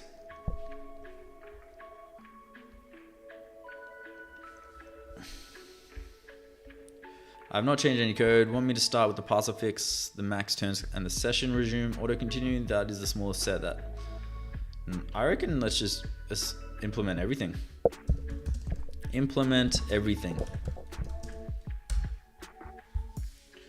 Opus 5 can handle it. All right. So we're gonna start with a new chat and a new blank page.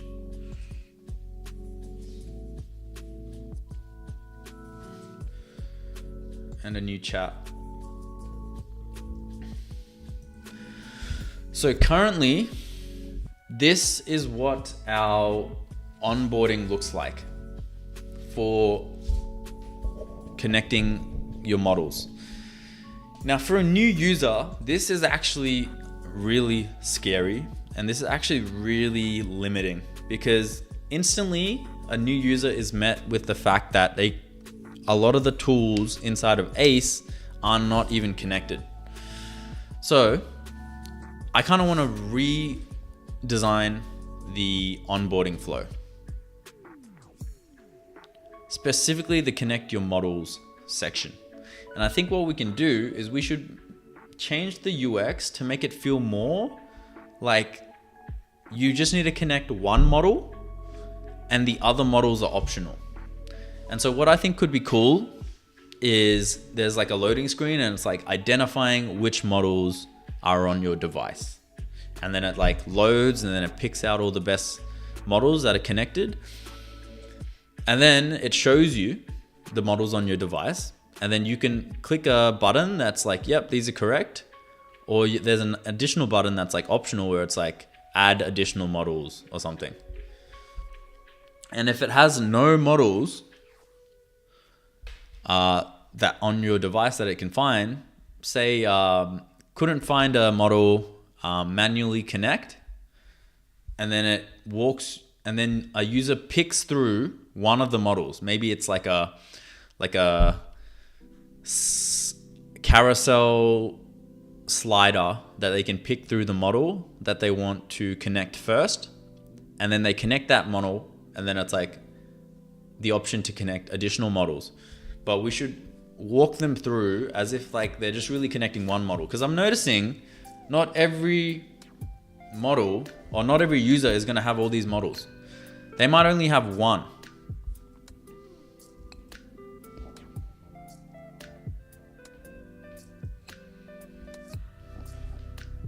So if we go back, it picks the right one.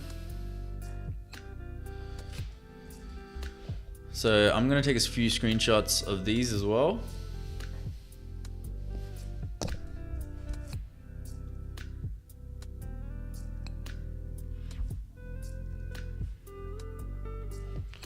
Picks the right one.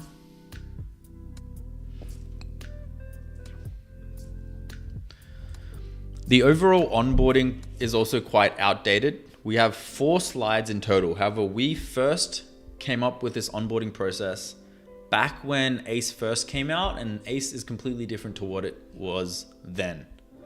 So we actually want to rejig these to better match ACE.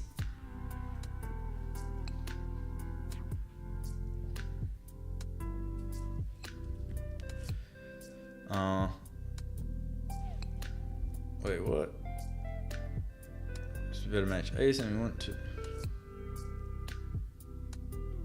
Oh, accidentally. It should be like this. Okay.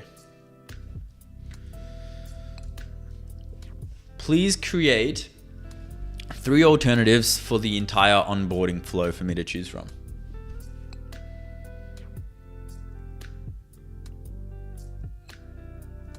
I'll go hi Opus 5, cool. Send it, boom. If you want to make onboarding more simple, then do a step-by-step walkthrough. It keeps retention higher, and if you show them something that works like one of the systems and then force them to connect. We already have this. Gala, appreciate it. I think you're overthinking it. Again, anyone that uses ACE knows about these other LLMs. Why would they be scared? Zestiny. I had my brother use ACE on Thursday, and seeing him use it in front of me made me realize that it's way too confusing. So I'm not overthinking it. This is from my own experimentation. So yeah. The other thing as well, Gala, is we already have an onboarding for ACE that walks them through it. Hold on, let me wait for this. So yeah, I'm definitely not overthinking it, because I mean, you can see yourself the amount of notes that I got seeing my brother walk through the app. Everything's verified in front of me. All right, so you can see here, Gala. We have a replay onboarding. Hey, welcome to ACE. To get started, go ahead and click new project. We literally have this walkthrough where I will come in and help the user. Okay, let me take it from here. This is the ACE onboarding flow. Here you can share your project, and ACE will create the team to help build it. Let me show you. So we already have this all sorted. My brother's 31 years old, and he just uses Claude. Like Zestiny, you got to understand, we're inside of a bubble right now. Everyone on this live stream understands LLMs way more than the normal person does. My brother is a normal person. He runs a business and he uses Claude every day. If he's having issues with my app, oh yeah, this is another thing. For some reason on a black screen, there seems to be this issue with the thing. Let me open up, let me fix that. I noticed for some reason when we are on dark mode, the UI seems to mess up a little bit and we get like these weird grayed out boxes. Can we look into why and fix them?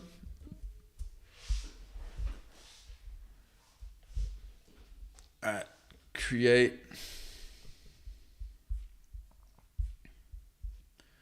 Let's go light mode.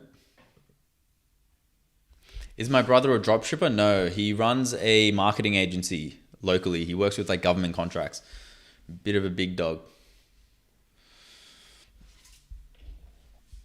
All right, Opus 5 is running.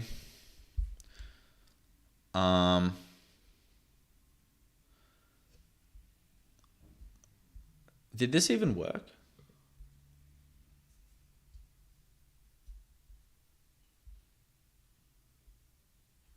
Okay, let me give this a refresh. No, I don't even know if the refresh button works. Okay, it looks like the preview, yeah, lots to improve here. We've just gotten jargon on jargon. Let's see what this guy's thinking. 8 failures. Let me determine whether that's pre-existing on dev under prom. Build is green.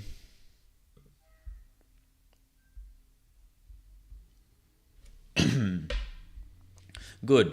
That raw instruction should stay on the agent side only. Let me check what's available for the user. There's an existing attachment system I can build on, both remarking.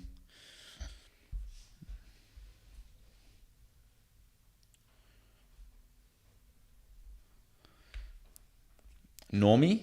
A little bit. Yeah, I see now why it's too complicated. You show him way too much information. Shorten hit, lower the animations, and guide him with highlighting motion just where it's needed. Exactly, right? I'm bombarding a user that's never used the app before with all these different questions. I think we need to slow it down a little bit. Okay, what's this? Non-Claude agents work. Okay, what's saying over here? I traced it. Here is what is actually happening, and it is 2 separate gates, not one. Gate 1, the screenshot, every delegated worker is text only for every provider. Weird. Okay. The real provider discrimination. This table is stale, not true. So the Booleans claim the CLI cannot enforce it when the truth is ACE never wired the partial case. That is a fixable gap plan. Give Grok and Gemini graduated toolsets matching with Claude already gets. Open the delegated worker gate for all providers. Your permission control, which I think is the right surface. One decision before I build. Should per agent full access be a ceiling only or an override? Ceiling only, my recommendation. It can restrict an agent but never loosens the run's safety policy. Combined with step 1, a guarded run stops being a dead end for... Before I answer your question, help me understand what exactly is the run's safety policy. Because I'm starting to think that maybe we're being a little bit too safe to the point where it's actually hindering the build itself, as we're blocking tool calls, we're blocking, writing code, we're doing all these things which end up making ACE less useful to the user. So could you explain to me what it is exactly that is this safety policy?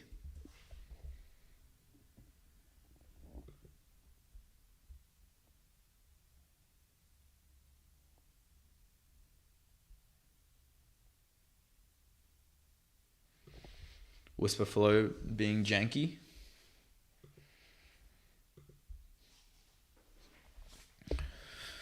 Then I said, bonus defect, 1 correction. Security defect found along the way. Grok, Gemini, delegated gate. Step 1 through 3 are what actually unblock Grok and Gemini. Step 4 is the control surface you asked for on top. On one thing before I write code, should per agent full access be a ceiling only, restricts never loosen the run safety policy or an override, forces, let's see what it says to that. And then over here, fixing the resolver's own suit stays green. We are at 25% of our usage.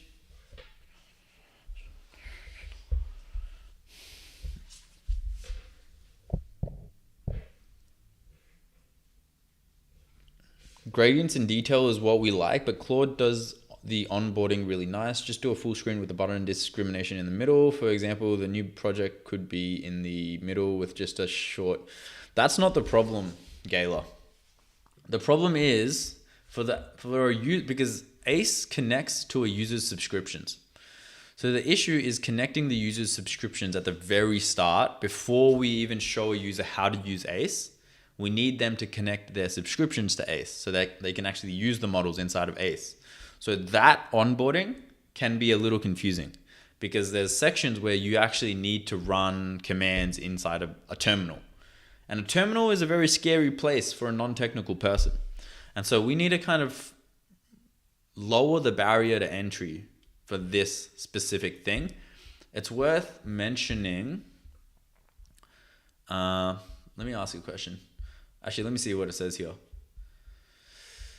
What a run policy literally is. Every run carries one frozen run policy object with 8 fields. Preset safety level derives the bottom 6.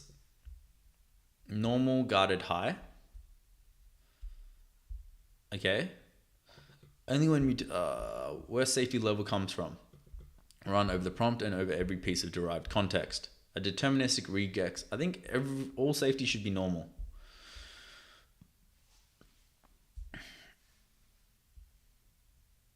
My honest assessment, the design is not too cautious in general. It is cautious on the wrong axis. What it gets right. Judging, derive.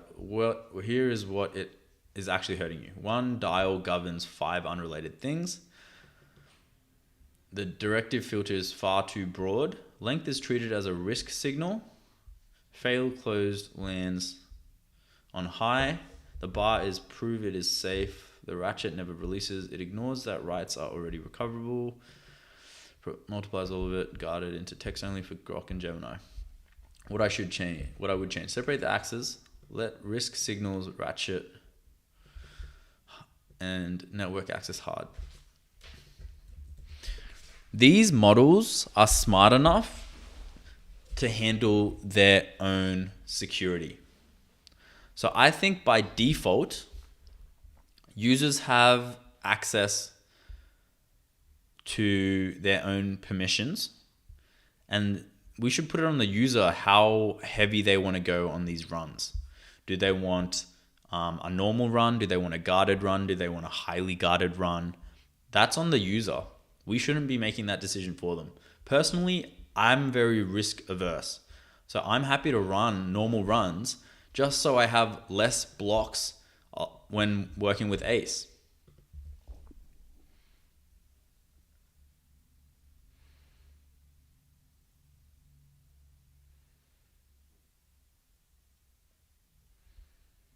Dude, why is my whisper flow so slow?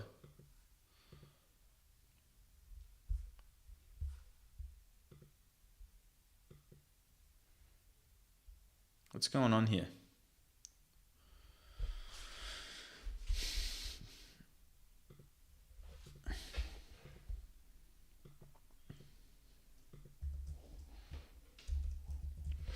If there was a security issue, that isn't on ACE. That's actually on the model themselves.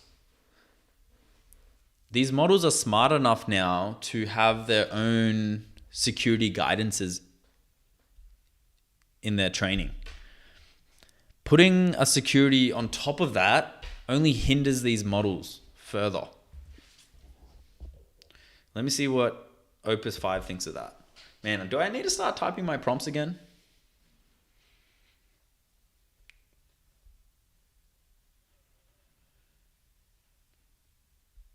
My internet is shit. I know my internet is shit. I'm literally hotspotting from my phone right now because my Wi-Fi is not working. Apologies, guys. We'll literally have the internet fixed tomorrow. I swear to God. I'm gonna call them up after stream. Dude, I pay for like the best internet you can get in Australia too.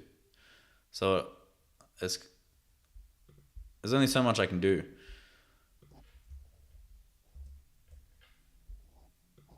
I might just start typing my prompts.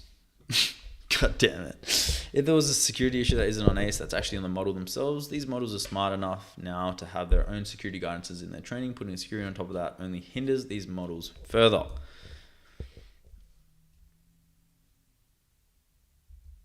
Let's see what Opus thinks of that.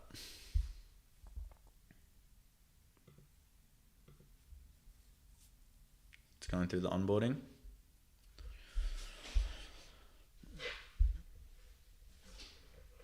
Or do you do a single terminal line? Yeah, that's basically what we do. We have a terminal like verification login thing.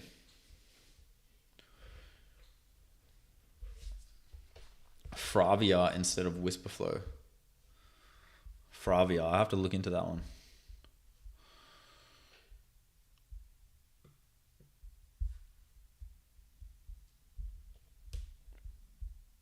Let me check music back on. Whew. Man, that was kind of loud. Let me turn it down a bit. Understood, and that is a coherent product stance for a local dev tool. A sets the blast radius, the user sets the caution level, the model handles its own conduct, default normal. One narrow exception I want to flag before I build, then I will stop arguing it. The model's training defends well against you asking for something harmful, depends much less reliably against a third party smuggling instructions into text. The agent reads a README in a cloned repo. I fetched web page during research, a GitHub issue body, package, release notes. That is not the model policing you. It's the model being tricked, and it's the one case where the model's own judgment. Okay, so final design. Run safety becomes a user choice. A normal guarded high selector. Default normal replacing as the input to classification becomes advisory, never coercive.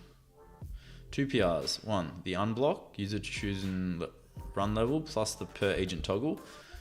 Completely with runs normal by default. The plan build fast path applies, and Grok and Gemini keep full tools without touching a single provider flag. PR2. Make the guarded tiers real.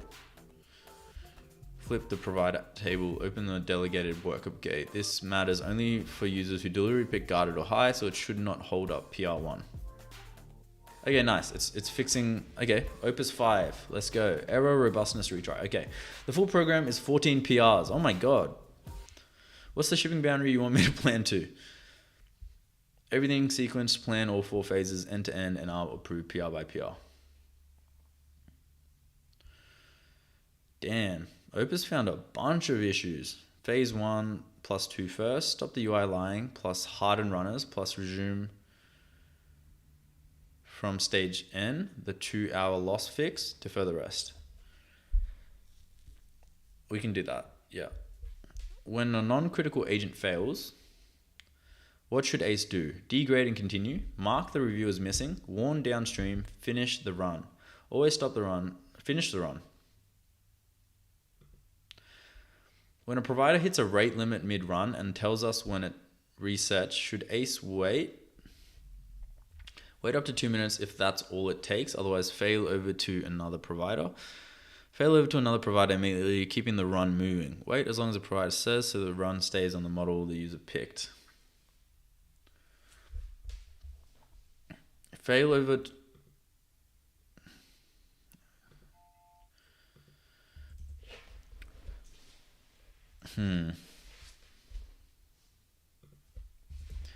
Never wait. Fail over to another provider immediately so the run keeps moving, while also informing the user what has just happened.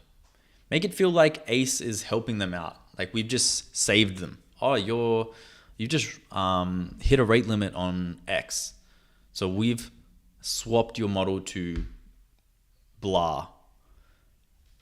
Almost like we're helping them out. Like, we're going to keep this running for you, even though you made a mistake kind of vibe.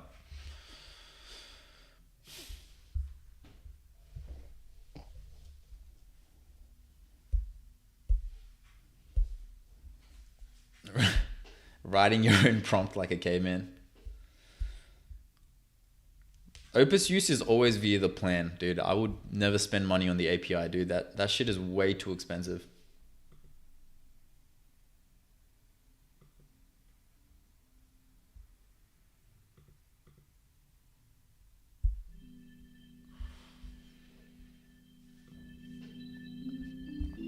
Dude, Opus 5 is so good, man. They've really nerfed Fable so much. The wizard dialogue itself is theme aware. Flips from cream. I noticed for some reason blue whitewashes in the fix. I could not sign into the dev server, so I injected the real step O2 and loading screen markup into the running app page, which PR. This is a runtime channel change, so on merge it publishes to Duocode. Please merge. 4 checks pending. I think, where are we at with GitHub right now? 21 commits ahead, 2 commits behind. Okay.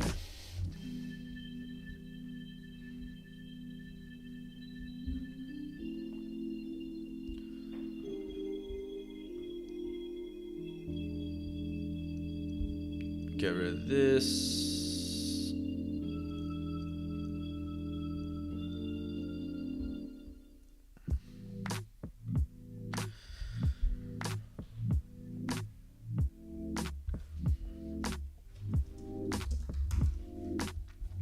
Let's see if Claude's done over here.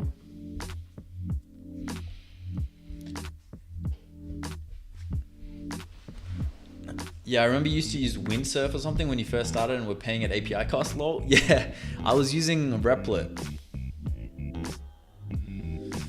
Chloric, you can check in the description all the different apps that I've built.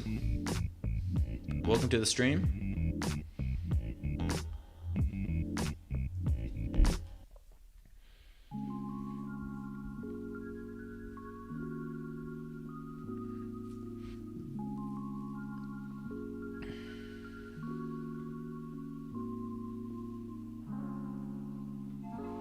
Damn, this prompt has been going for an hour now, Jesus.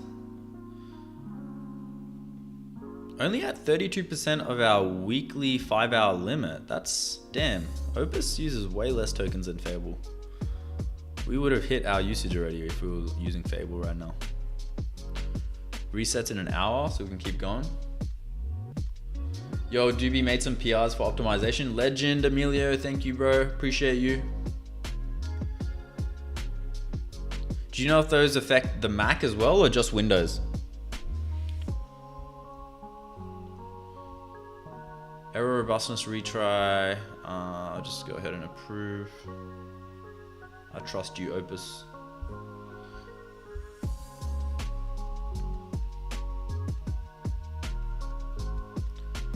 What are we looking at here?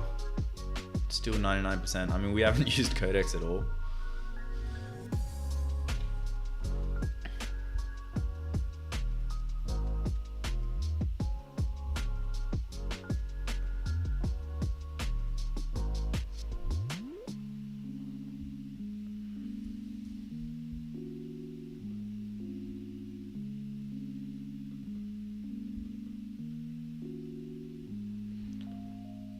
Branch, or take a look at anything else if you want. Merge to main. I'll merge to dev.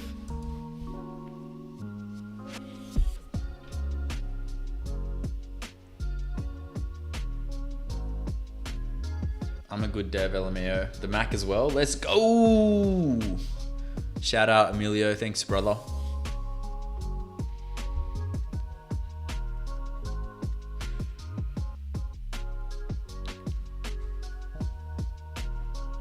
Do you have like a schedule planning feature or something, kind of planning ahead, where the system can actively say he wants you, or just work when you sleep so you have a full session limit to spend when waking up? I mean, I do have scheduled tasks in place so that when I wake up, my usage resets. So you can see my usage resets in an hour and 13 minutes because I have a scheduled 7 a.m. Job that literally just messages me good morning, which makes the usage start. And then when I start the live stream around 8:30, 3 hours of coding, and then it gets reset. This tends to work pretty well. Any additional bugs inside.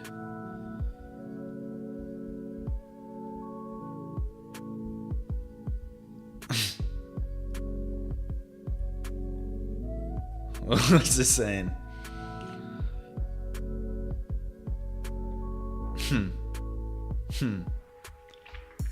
That's funny. Sending you the whole Mozy video to make a good integration with Ace to sell it naturally, brother. I'll need to give this a watch. A Soul versus Opus 5 comparison because I'm deciding between the two. Okay, that's a good shout. Ace feedback. My ChatGPT 5.6 Soul orchestrator is acting weird. By the way, I think Ace automatically, without my knowledge, switched it to Claude. Look at the agent's PFP edit. I just noticed it actually said it is Claude code, so Ace did switch it and never gave it power to use. That is an incredibly weird 9 hours. I think he's stuck. Website on Elephant. Oh, Jesus Christ. Copy this.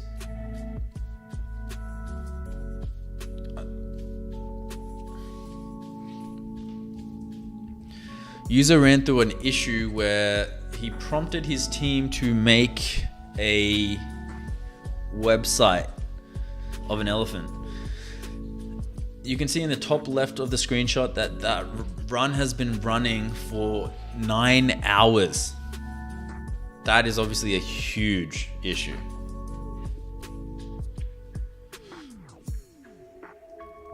Can you look into what might have gone wrong based off of his screenshot and come up with a solution and implement it?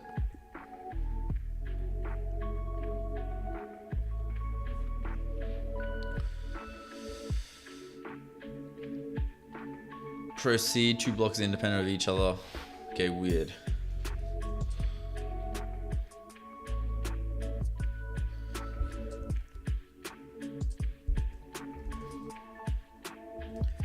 Please look into this user complaint. Here are additional screenshots.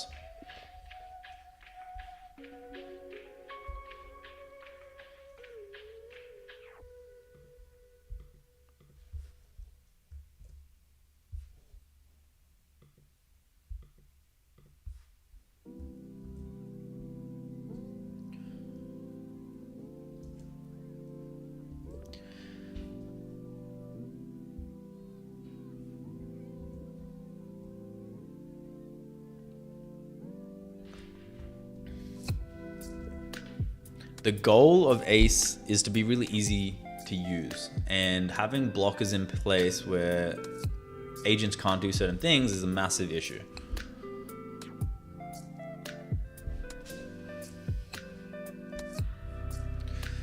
Yes, we do have log files per user feedback, but we also have a feedback channel inside the Discord for them to also provide screenshots. So we have both. I get emails for logs and I also get Discord screenshots. We got both. Interesting that I got... What's going on here?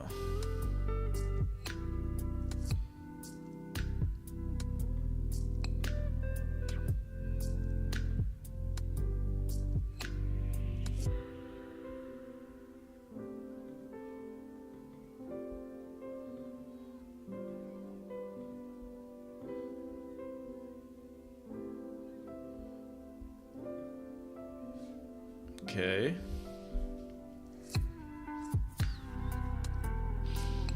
Dude, is this still running? Including the test, both the connection fix and the relanded autonomous preview work are confirmed on dev, updating memory while the runtime publishes. Okay, cool. So it should get a re-updated thing and it should work now.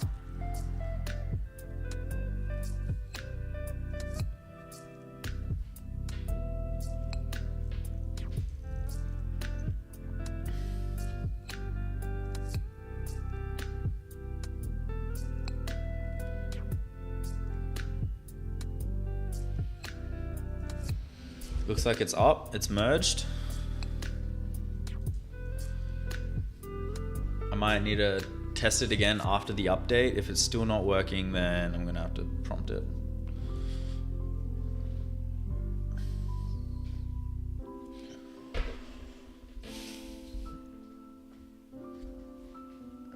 Do you have recommendations for starting a channel like yours, like coding and making things in stream? Yeah, just get started.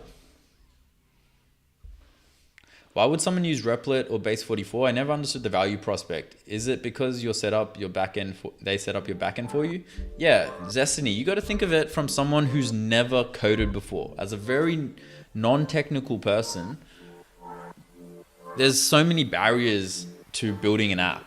You've got the backend, you've got the payments, you've got the domain hosting, you've got all these different things, and Lovable and Replit and Base handle all of that for you. They literally, you come into their website, you build an app, and then you press a button and they handle everything for you.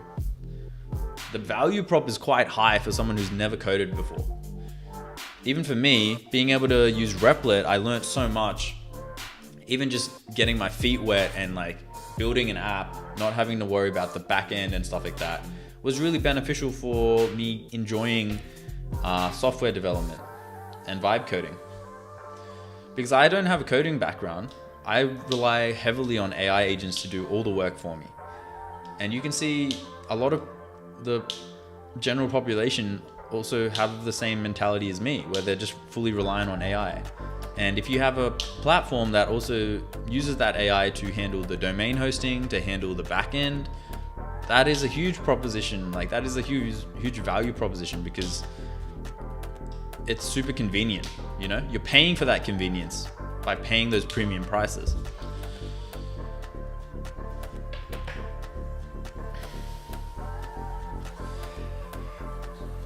Do you build something that plans with your limits so you can work when waking up, because he worked and manages time and he's thinking, so you have these benefits in ACE? I mean, I don't fully understand what you're talking about. Like, I never really have an issue with my limits, if that's what you're saying. I just kind of build until I run out of my limits. Like even with GPT, I have the $200 max plan, 99% left, and I have 2 resets banked. So running out of usage isn't really an issue. I just kind of vibe code for a couple hours every morning, hang out with you guys. It's not like overly structured or anything like that.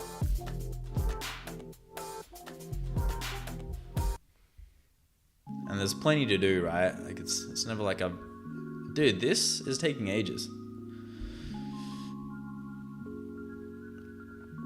Okay. I don't love it.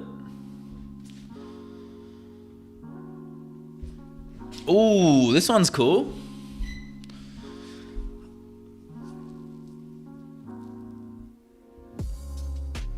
So none. So this is 3 models, 1 model.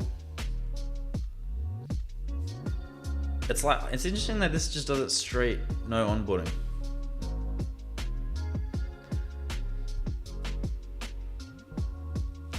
I kind of like that. What's this one? Glad you're here. Ace runs a small team of AI agents against whatever you brief it, you watch them work and chime in whenever. You brief, they build. Checking your device. Okay, cool. Glad you're here. Watch your team work. Ooh, I like this.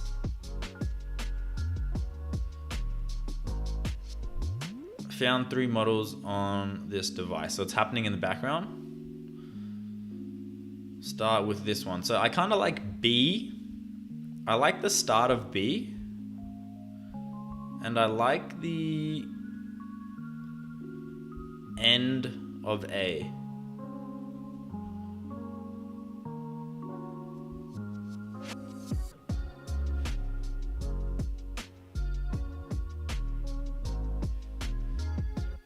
Wait, what's the difference?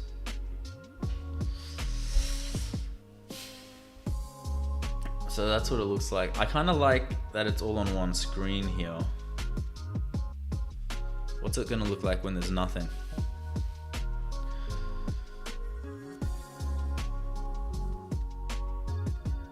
Okay. It didn't really do that sideways carousel.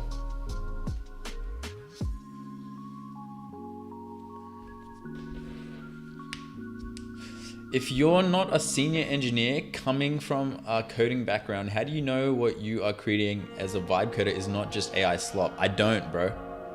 I don't. I never said that what I'm creating isn't AI slop. I'll say that much. I've got multiple developers in my community telling me that my code is shocking. Thankfully, they provide feedback. Emilio being one of them. We're just ironing out the kinks one at a time. But that's the whole point of this, is like, you know, is it even possible? That's the whole point of this challenge. I never said that I know how I'm the best at coding, that, you know, my code is an AI slop. I've never said that. All I'm trying to prove is, can I make 100K as a non-technical person, as a complete normal human being who's never coded in his life, use AI and create a product that people are happy with enough to hit that 100K target. Now, eventually, if the product gets a lot of sales, gets a lot of users, I will definitely hire developers to help me out. You know, I think there's a lot of issues with the code that a dev could look over and fix. But that's also part of the thing, is like, I'm not saying that you can use AI and get you to your first 100,000 users. I'm saying you can use AI and get you to your first 1,000 users. Then you have enough money to hire a dev team, and then you can go from there.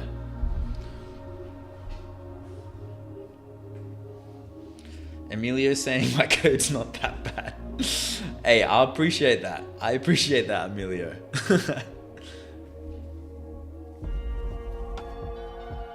I mean, we have protections in place, right?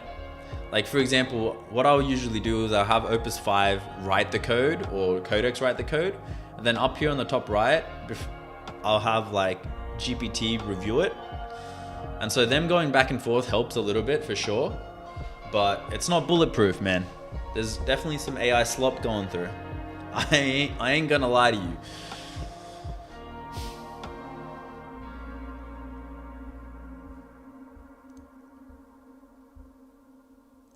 Okay, sweet. 0 failures. I'll confirm the final count when it's done. Here's where PR1 stands. What I built. Run safety is now your choice, not aces. When you pick normal, the model's training defends all against you asking for something harmful. It defends much less. Okay. I've not committed or pushed 2 things I would like from you. Commit PR1 and open it against dev. Now or hold and build PR2 first, so they land together.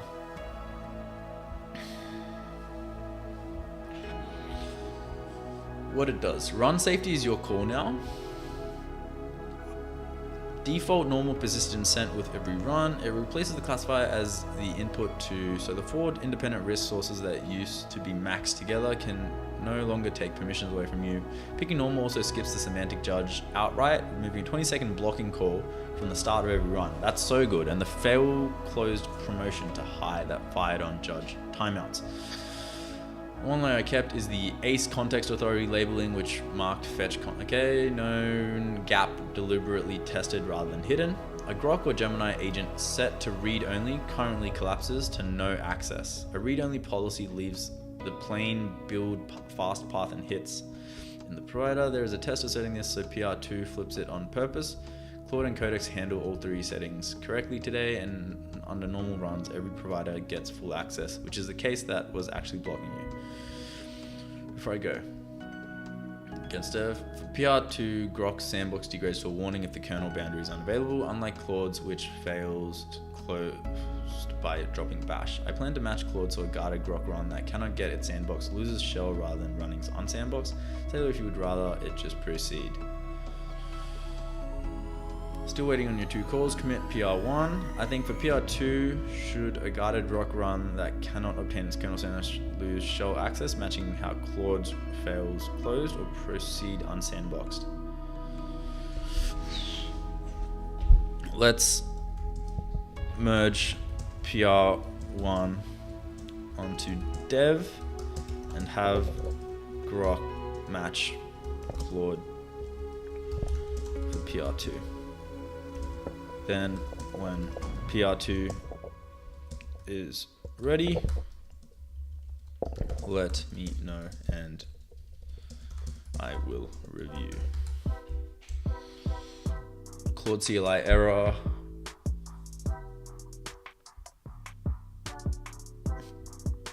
Root cause. Ace's Claude output parser does not match the Claude CLI's actual output.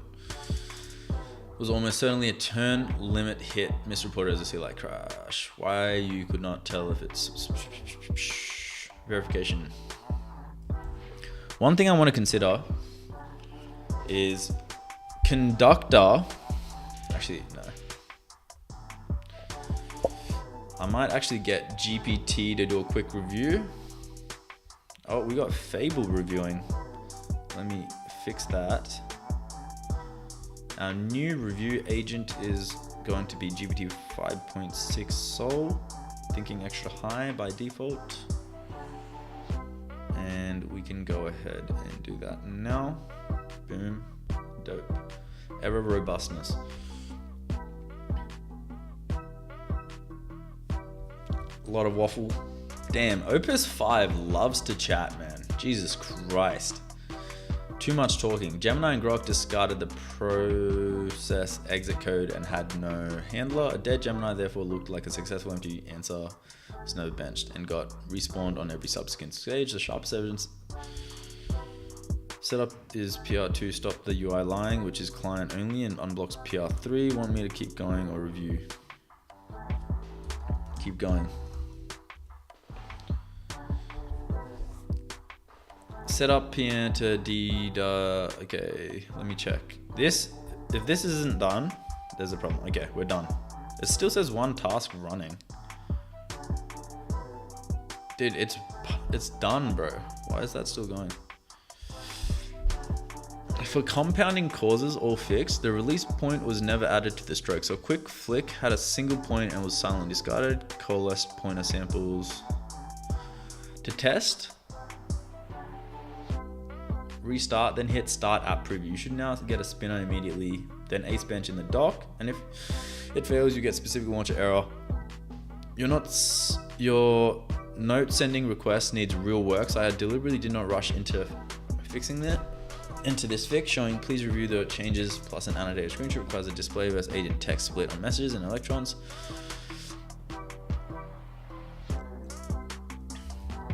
Okay, great. Can we work on the note sending request now? Let me give this a restart.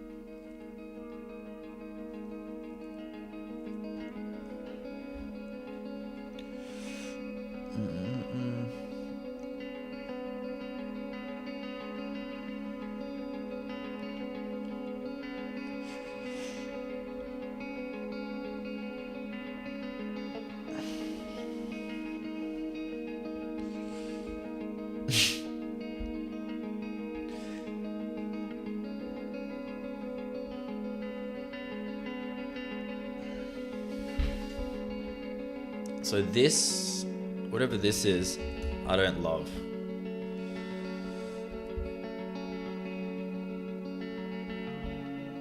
Let me ask Opus. Recently, whenever I open up the Ace developer app, I get this permission and I don't like it. Can we look into why it's asking for this permission, and can we stop asking for this permission? Mainly due because if you think of any other coding environment, if you think of Cursor, Conductor, Claude Code, none of them ask for this permission, yet Ace is asking for it. I think it's not a good look. Can we look into why it's asking for it and remove this request permission entirely?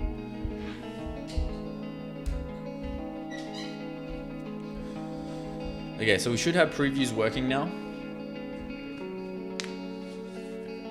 Install the caveman skill, bro. Yeah, I need to. I turned it off for a little bit because I wanted to try it without it. But Opus 5, Loki, you kind of need it. I'm thinking maybe I get the I have ADHD skill. I think it's like a little better than caveman for my capabilities. Vibecoding is literally more than 50x to my output. Yeah, dude, if you've had 26 years of an experience as an architect and developer, bro, you would be running laps around me. And that's what I always tell my audience is like, if I, as someone who knows no coding, am able to create an app that people are actually using and paying money for, dude, imagine someone who actually knows how to code. Imagine someone who actually has experience using these tools to help them build apps. Like, they would literally run laps around me. People always talk about how their jobs are going to be taken by AI, and I see it differently. I'm like, dude, if anything, you are literally like a god now, because you can run multiple AI agent models with your knowledge and be able to actually guide them properly. All I have on my side is the ability to speak English and be concise with what it is that I'm looking for from these agents. What you have is way more of an advantage than that. You're able to literally pinpoint the code, pinpoint the problem, talk in the right language and terminology that these AI agents, that give these AI agents more context. So if you're a software developer, man, don't be scared of AI, dude. If anything, implement it into your workflow. You would run laps around anyone that tries to compete with you. Let's see if this works. Starting the app, Ace is starting the dev server. The first start can take a while. Boom! Models make the claims. Okay, so we can see that the thing was not fixed. Okay. But at least we fixed one thing.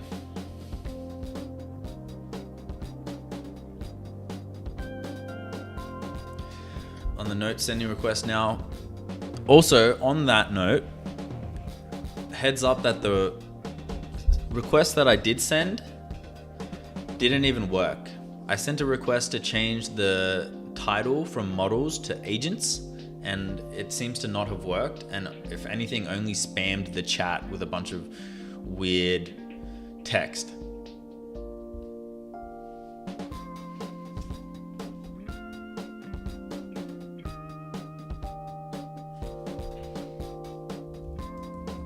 So two things need to be looked into. One, the AI agent actually looking at the notes and implementing the feedback. And two, making sure inside the chat it doesn't look super messy. And this might not be entirely due to the preview system. This could even be due to the orchestration. For example, Grok currently isn't working inside the orchestration, so the lead Fable has had to do all the heavy lifting, and that's caused a bit of messiness. So yeah, we might need to look into also the chat and how we can fix some of that.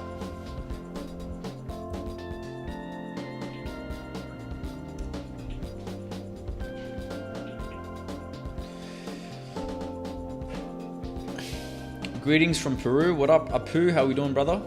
AI engineer here. Used to be a physical building house architect for 5 years. Love your content. You inspired me to start streaming my own workflows and projects soon. Let's go! Glad to hear, Apu. Good luck on your journey. I'm making really low code that is very sensible, so I'm using AI, but the old way, like really looking in the code and all, it's the only way. I review all the code written by my agents, can't let anything slip through. I mean, that's good. The fact that you can do that is huge. Exactly, you have to review the code produced, even if you're using Graphify or Serena. AI agents love to write the same functionality in 20 different methods or functions. In your opinion, the app market is profitable? Of course it is. The app market has always been profitable, if not more profitable. It's just that I've heard a lot of people complaining about nobody downloading their apps, or are you referring to SaaS?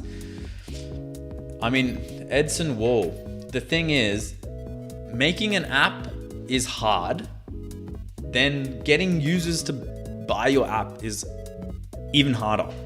So obviously there's going to be a lot of people complaining. If you're playing a game and you're level 99 and you've built a profitable app, and you go to the noob world and you see all the newcomers that are level 1 to level 5 fighting these goblins and dying and being like, oh, this game's too hard. This game's way too hard, man. I'm never playing this game again. This game's way too hard. You can see how as a level 99 goblin slaying master, you can just sit there and laugh at them, right? Now, I'm not saying I'm a level 99 goblin master. No, I'm not saying that. I'm just saying the app market is very profitable. It's also extremely hard.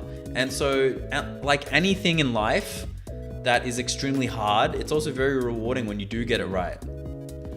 It's obviously possible. There's heaps of people online saying that it is. There's lots of examples online of people who have done it successfully. There's also a lot of examples online. There's even more examples online of people who have done it unsuccessfully. Just like doing anything in life. Making apps is hard, and it's a skill that you got to learn. First year, when you first start it, chances are you're not going to get a profitable app.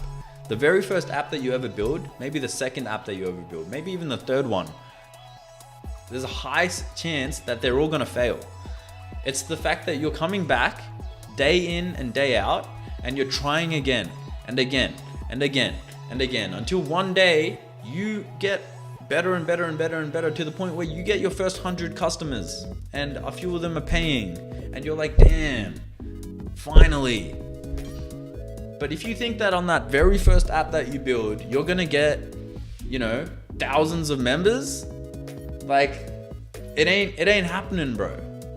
It's a skill. If you go and play soccer, do you think you're gonna be able to score in the World Cup? No, not after a week's training. It's the same. Those are who you're competing against. You're competing against people who have done this for years on years on years. And so you need to get the reps in early so you can also compete at that level. So either you start now and fail your first app, or you never even try and just say it's too hard and that it's not profitable.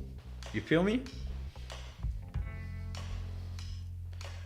Like everything in life is hard. Being poor is also extremely hard. Being lazy is hard. But then going to the gym is also hard. Making money is also hard. It's like, which hard path do you want to take? Do you want to take the broke, poor, hard path? Or do you want to take the I have to work hard so I can make money hard path? Like both paths are hard. You feel me?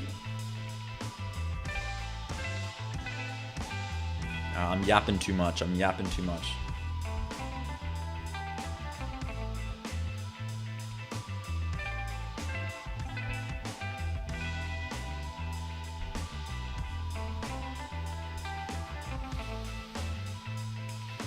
Let me start with evidence. Find the note you sent and trace.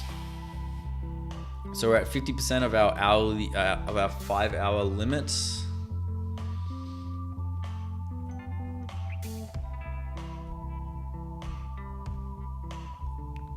I'm gonna get rid of this. All right, let's have a look at Claude design properly.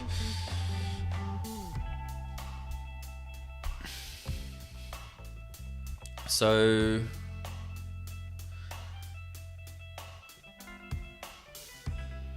if I give this a refresh,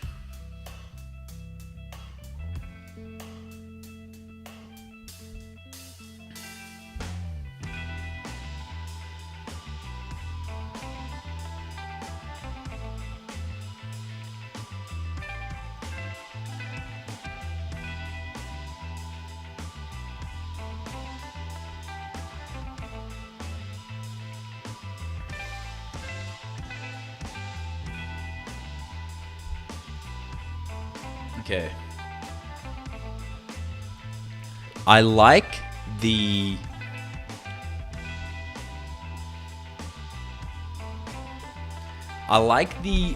start of the onboarding from B. However, I like the checking your device from A for the final step.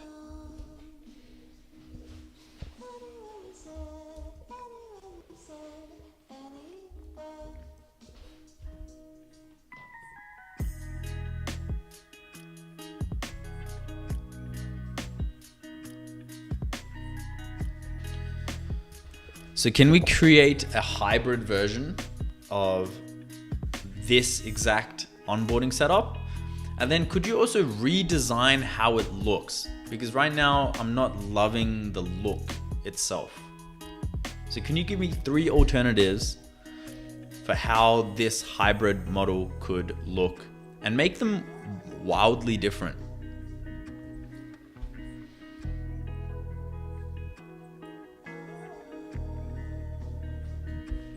All right, I'll leave that. Recently, when I'll start reading the attached image and the repo guidelines.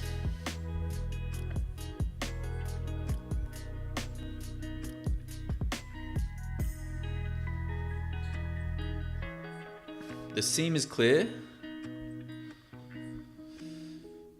I like that you can now see it inside of mobile device as well. I don't like that this overlaps here.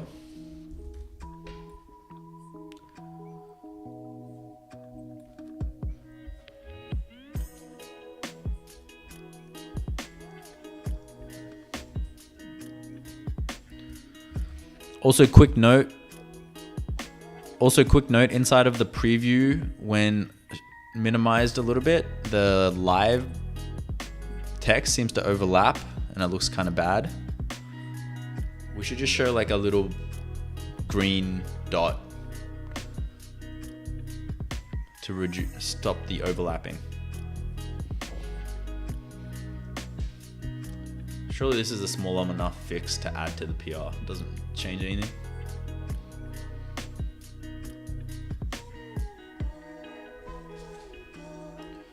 Yeah, brah, why I don't see you at the gym? I'm gonna go to the gym after this. What are you talking about, bruh? You think these guns come on their own, bro? You think these guns come on their own? Who's your biggest competitor and why are you competing with them? I actually don't know if I have a competitor yet. Part of why I built Ace, actually my biggest competitor is probably OpenRouter, because I think they could easily build a tool like this and knock me out of the water. But my biggest kind of gap in the market that I see right now is all these AI models are spending billions of dollars on training their models, on, making their tools better. However, I feel like there's no one trying to make these models better together. I feel like there's there's a gap in getting these AI agents to work together. There's no real tool or harness or something that lets you work with them together in the same workspace. Like the best I've got right now is Conductor, where I can send a prompt to Opus 5 and then up here on the right hand side, I have a review button. I can press this review button and then GPT 5.6 Soul reviews the code. That's the closest I've gotten to with multiple AI agents working together. But it doesn't happen autonomously. I still have to press buttons to get them to do that. So Ace is my fix on that. Maybe N8N. I see a lot of people talking about N8N, but yeah.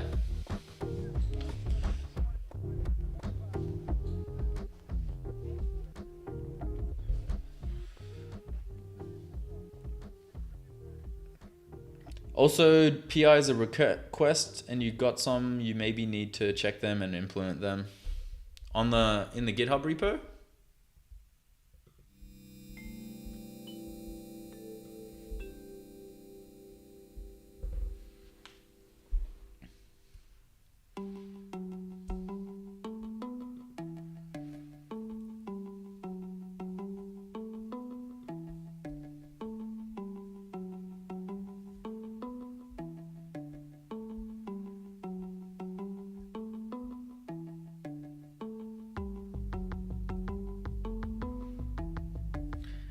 Yeah, if I'm being completely honest with you, pull requests still confuse me a little bit. I understand repos, I understand pushing and merging, but pull requests kind of confuse me a little bit. A feature that I really like inside of the new Codex app is inside their pull requests, you actually have a function where it actually summarizes the PR. So if I click on this one, for example, any day now, any second. If it wants to load, I'll let that load. We've got a few restarts here. See, check this out. I really like this function with the new Codex app. If you're non-technical like me, you can go inside the PR and you can see a summary of what that PR is. So this is extremely handy for me because I can now instantly see what it is that these AI agents are doing inside of this PR. So as a non-technical person, rather than reading the code, I can just be like, oh, fixes the production desktop billing bypass. Ace Dev keeps a separate explicit testing flag, blah, blah, blah, blah, blah. This is really handy and helps me kind of learn what's going on in the back end, where right now, up until this point, I've been blind. You know, whatever the AI does, I just have to take its word for it. So yeah, shout out Codex for actually implementing a very useful tool. Man, you got those guns? Cheers, Sigma. Bro, I gotta see your guns now. What a time to be alive. Just talking to your AI agents and getting it to work for you. Amazing, amazing. Just tried Codex or ChatGPT voice chat the other day. Wildly amazing, like Jarvis. It does feel like that a little bit. It doesn't matter how many competitors there are. In fact, the more crowded a niche is, just means that it's more validated. Exactly. And there's always room for a slice of the pie. 100% I agree with you, bro. If anything, it's more of an indication that you should work in that space.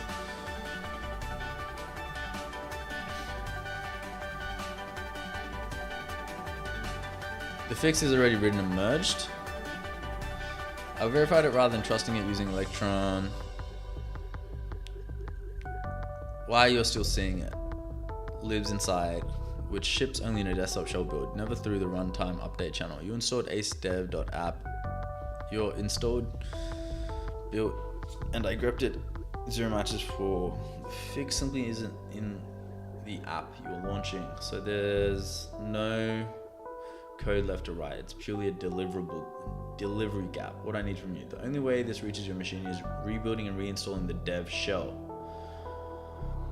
PVM build dev app, P and PM run install dev app. Agents.md says I should only run when you explicitly assign it. So tell me to go ahead and I do the full build and install.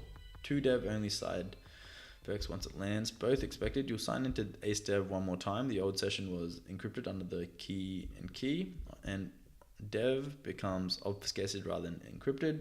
Production is untouched, and Ace use real keychain ops back in if you ever want to test real secure storage. The stale Ace Dev Ace safe storage keychain entry can be deleted afterwards if you want it tidy. Okay, cool. Go ahead and run the dev shell.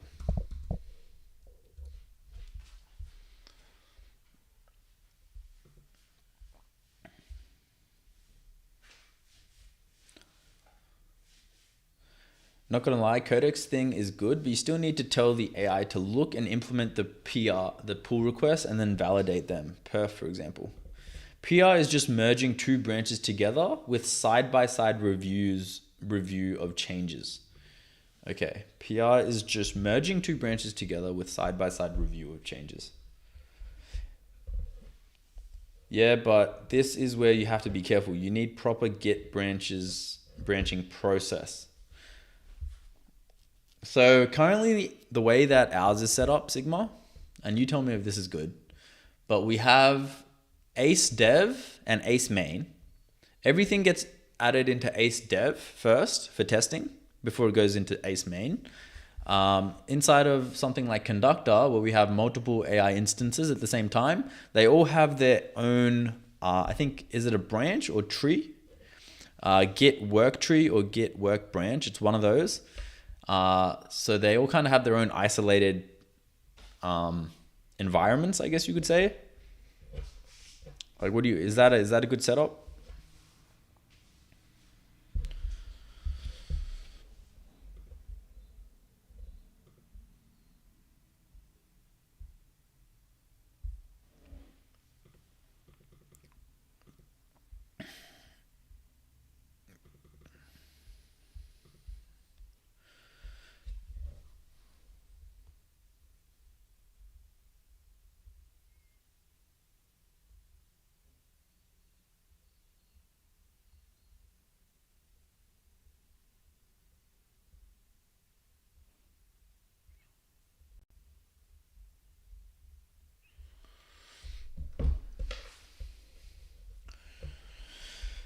What up, Replay Ladder? What up, Mark USD? You guys said the exact same message at the same time. That's crazy. What are the chances of that? But yeah, I'm building Ace, my agentic coding environment. We're just kind of ironing out some bugs. Because you could have 2 or more different features in different branches being written, and then when you go to merge them, they will overwrite each other's code. This is where good architecture and vertical slicing is important. Vertical slicing. Interesting. So in terms of architecture, I've had my boy Vince get involved with the back-end architecture for Ace. And he's said that he's created a good foundation for the AI agents to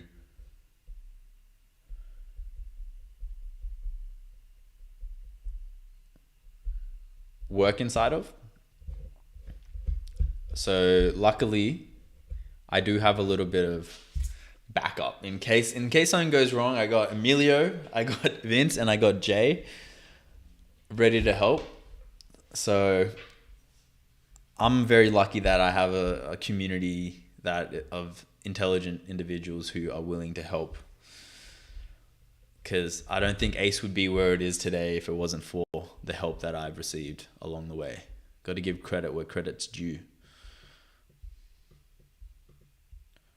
We're pretty close to implementing this preview function though. It basically works.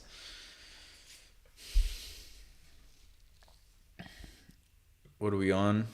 Resets in 30 minutes. Get the music back on. Is it Sunday for all you guys over there in America or Europe? Because it's currently 11:29 a.m. for me here in Monday, Sydney, Australia.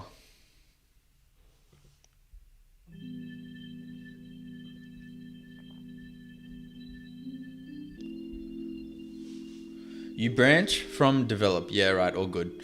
Yes, that's the main way to do it. Main for production and develop for the latest features. Yeah. All right, cool. So I'm good then. Because when I was setting this all up, I had the chat basically grilling me. Branch from develop into your feature branch.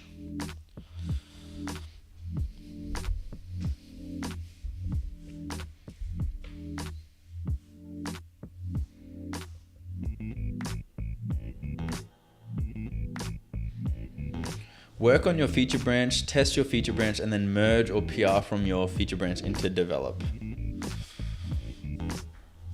So you're saying there should actually be a 3-step process.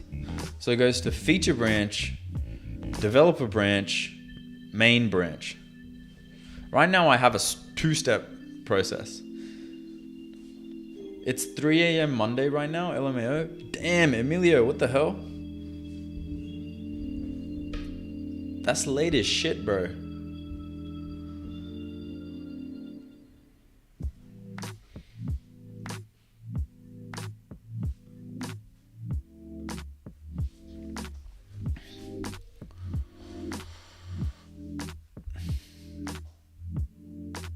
Man. These agents taking ages these days. Throwback to when AI models used to be faster, man. Now they're just so token hungry.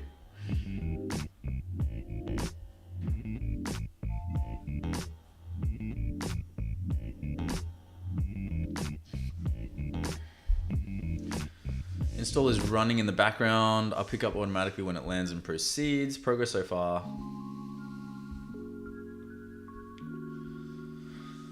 Diagnosis confirmed and verified empirically. Details in my previous message. The prompt started with the July 22 encrypted auth session change, and only your ad hoc design signed dev app re-asked because its designated requirement is a bare CD hash. That changes on every build.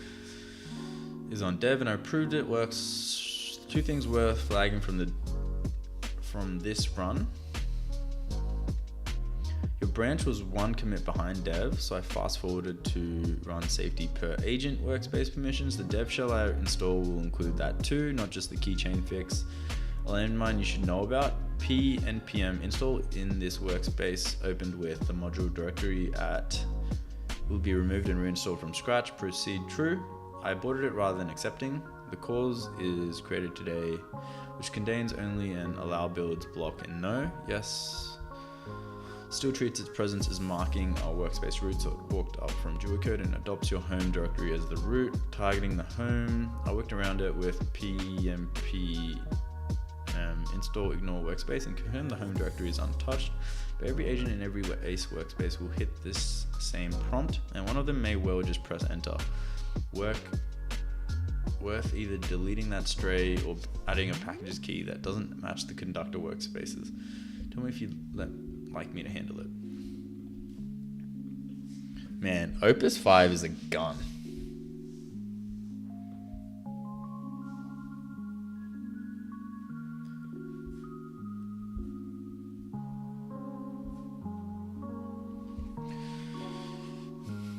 Sorry for being late, all good, Barton. But this is the important part. Before you'll complete your PR or merge your feature branch into develop, you must rebase from develop into your feature branch. Get the latest stuff from develop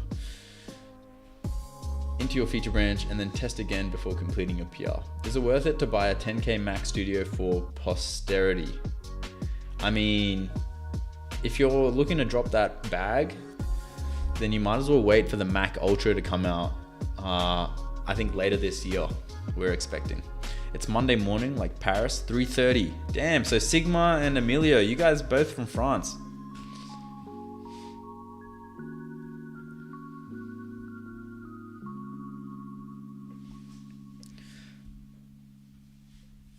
I should jump on a call with you sometime, bro, but you're doing okay. Appreciate you, Sigma.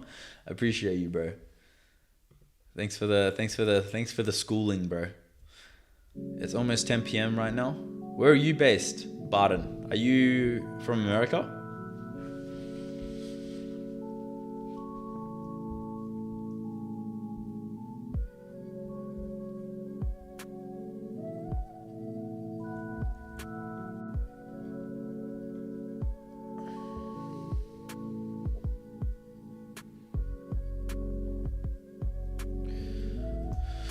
Please handle that stray.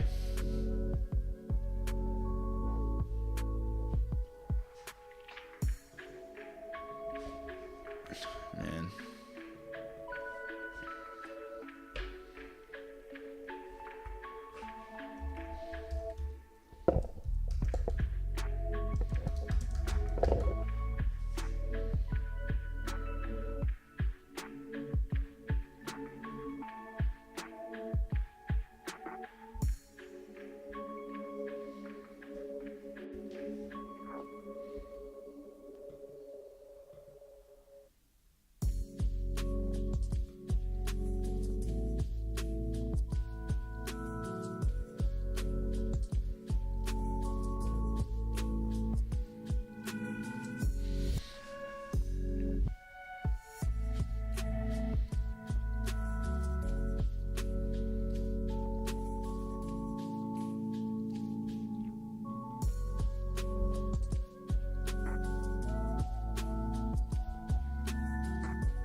Did it even get that message? Waiting to send. Okay. I'll just send it.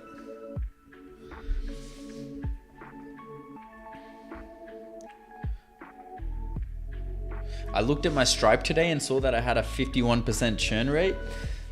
Jeez, bro. That's pretty high. I think mine is also pretty high though, to be fair. New subs. Nice aura, man. Keep grinding. Appreciate you, bro. Thanks, man. Vince, how we doing, brother? We're just talking about you.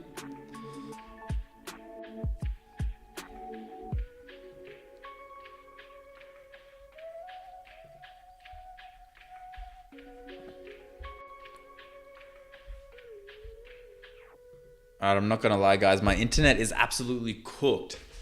So the plan is I'm gonna try and fix this shit so we're not running into the same issues tomorrow. But I'm probably going to wrap up the stream here. Let me turn that music off. Thanks for joining.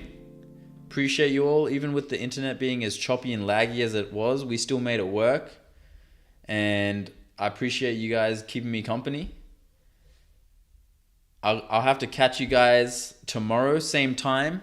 I'm going to pre-schedule all my live streams moving forward. So if you guys are confused when I live stream, you can check on my channel and you're going to see exactly when I live stream. I'll put the exact time on. I'm a very punctual person. I like to be on time. So just know that if you see a live stream at a certain time, it will happen at that time. But yeah, I'm gonna leave it here, guys. Thank you so much for joining me today. I'll catch you guys later. Peace out, Emilio, Sigma, FSD, PX, Vince. Thank you for joining. 3 a.m. in Paris is crazy, by the way.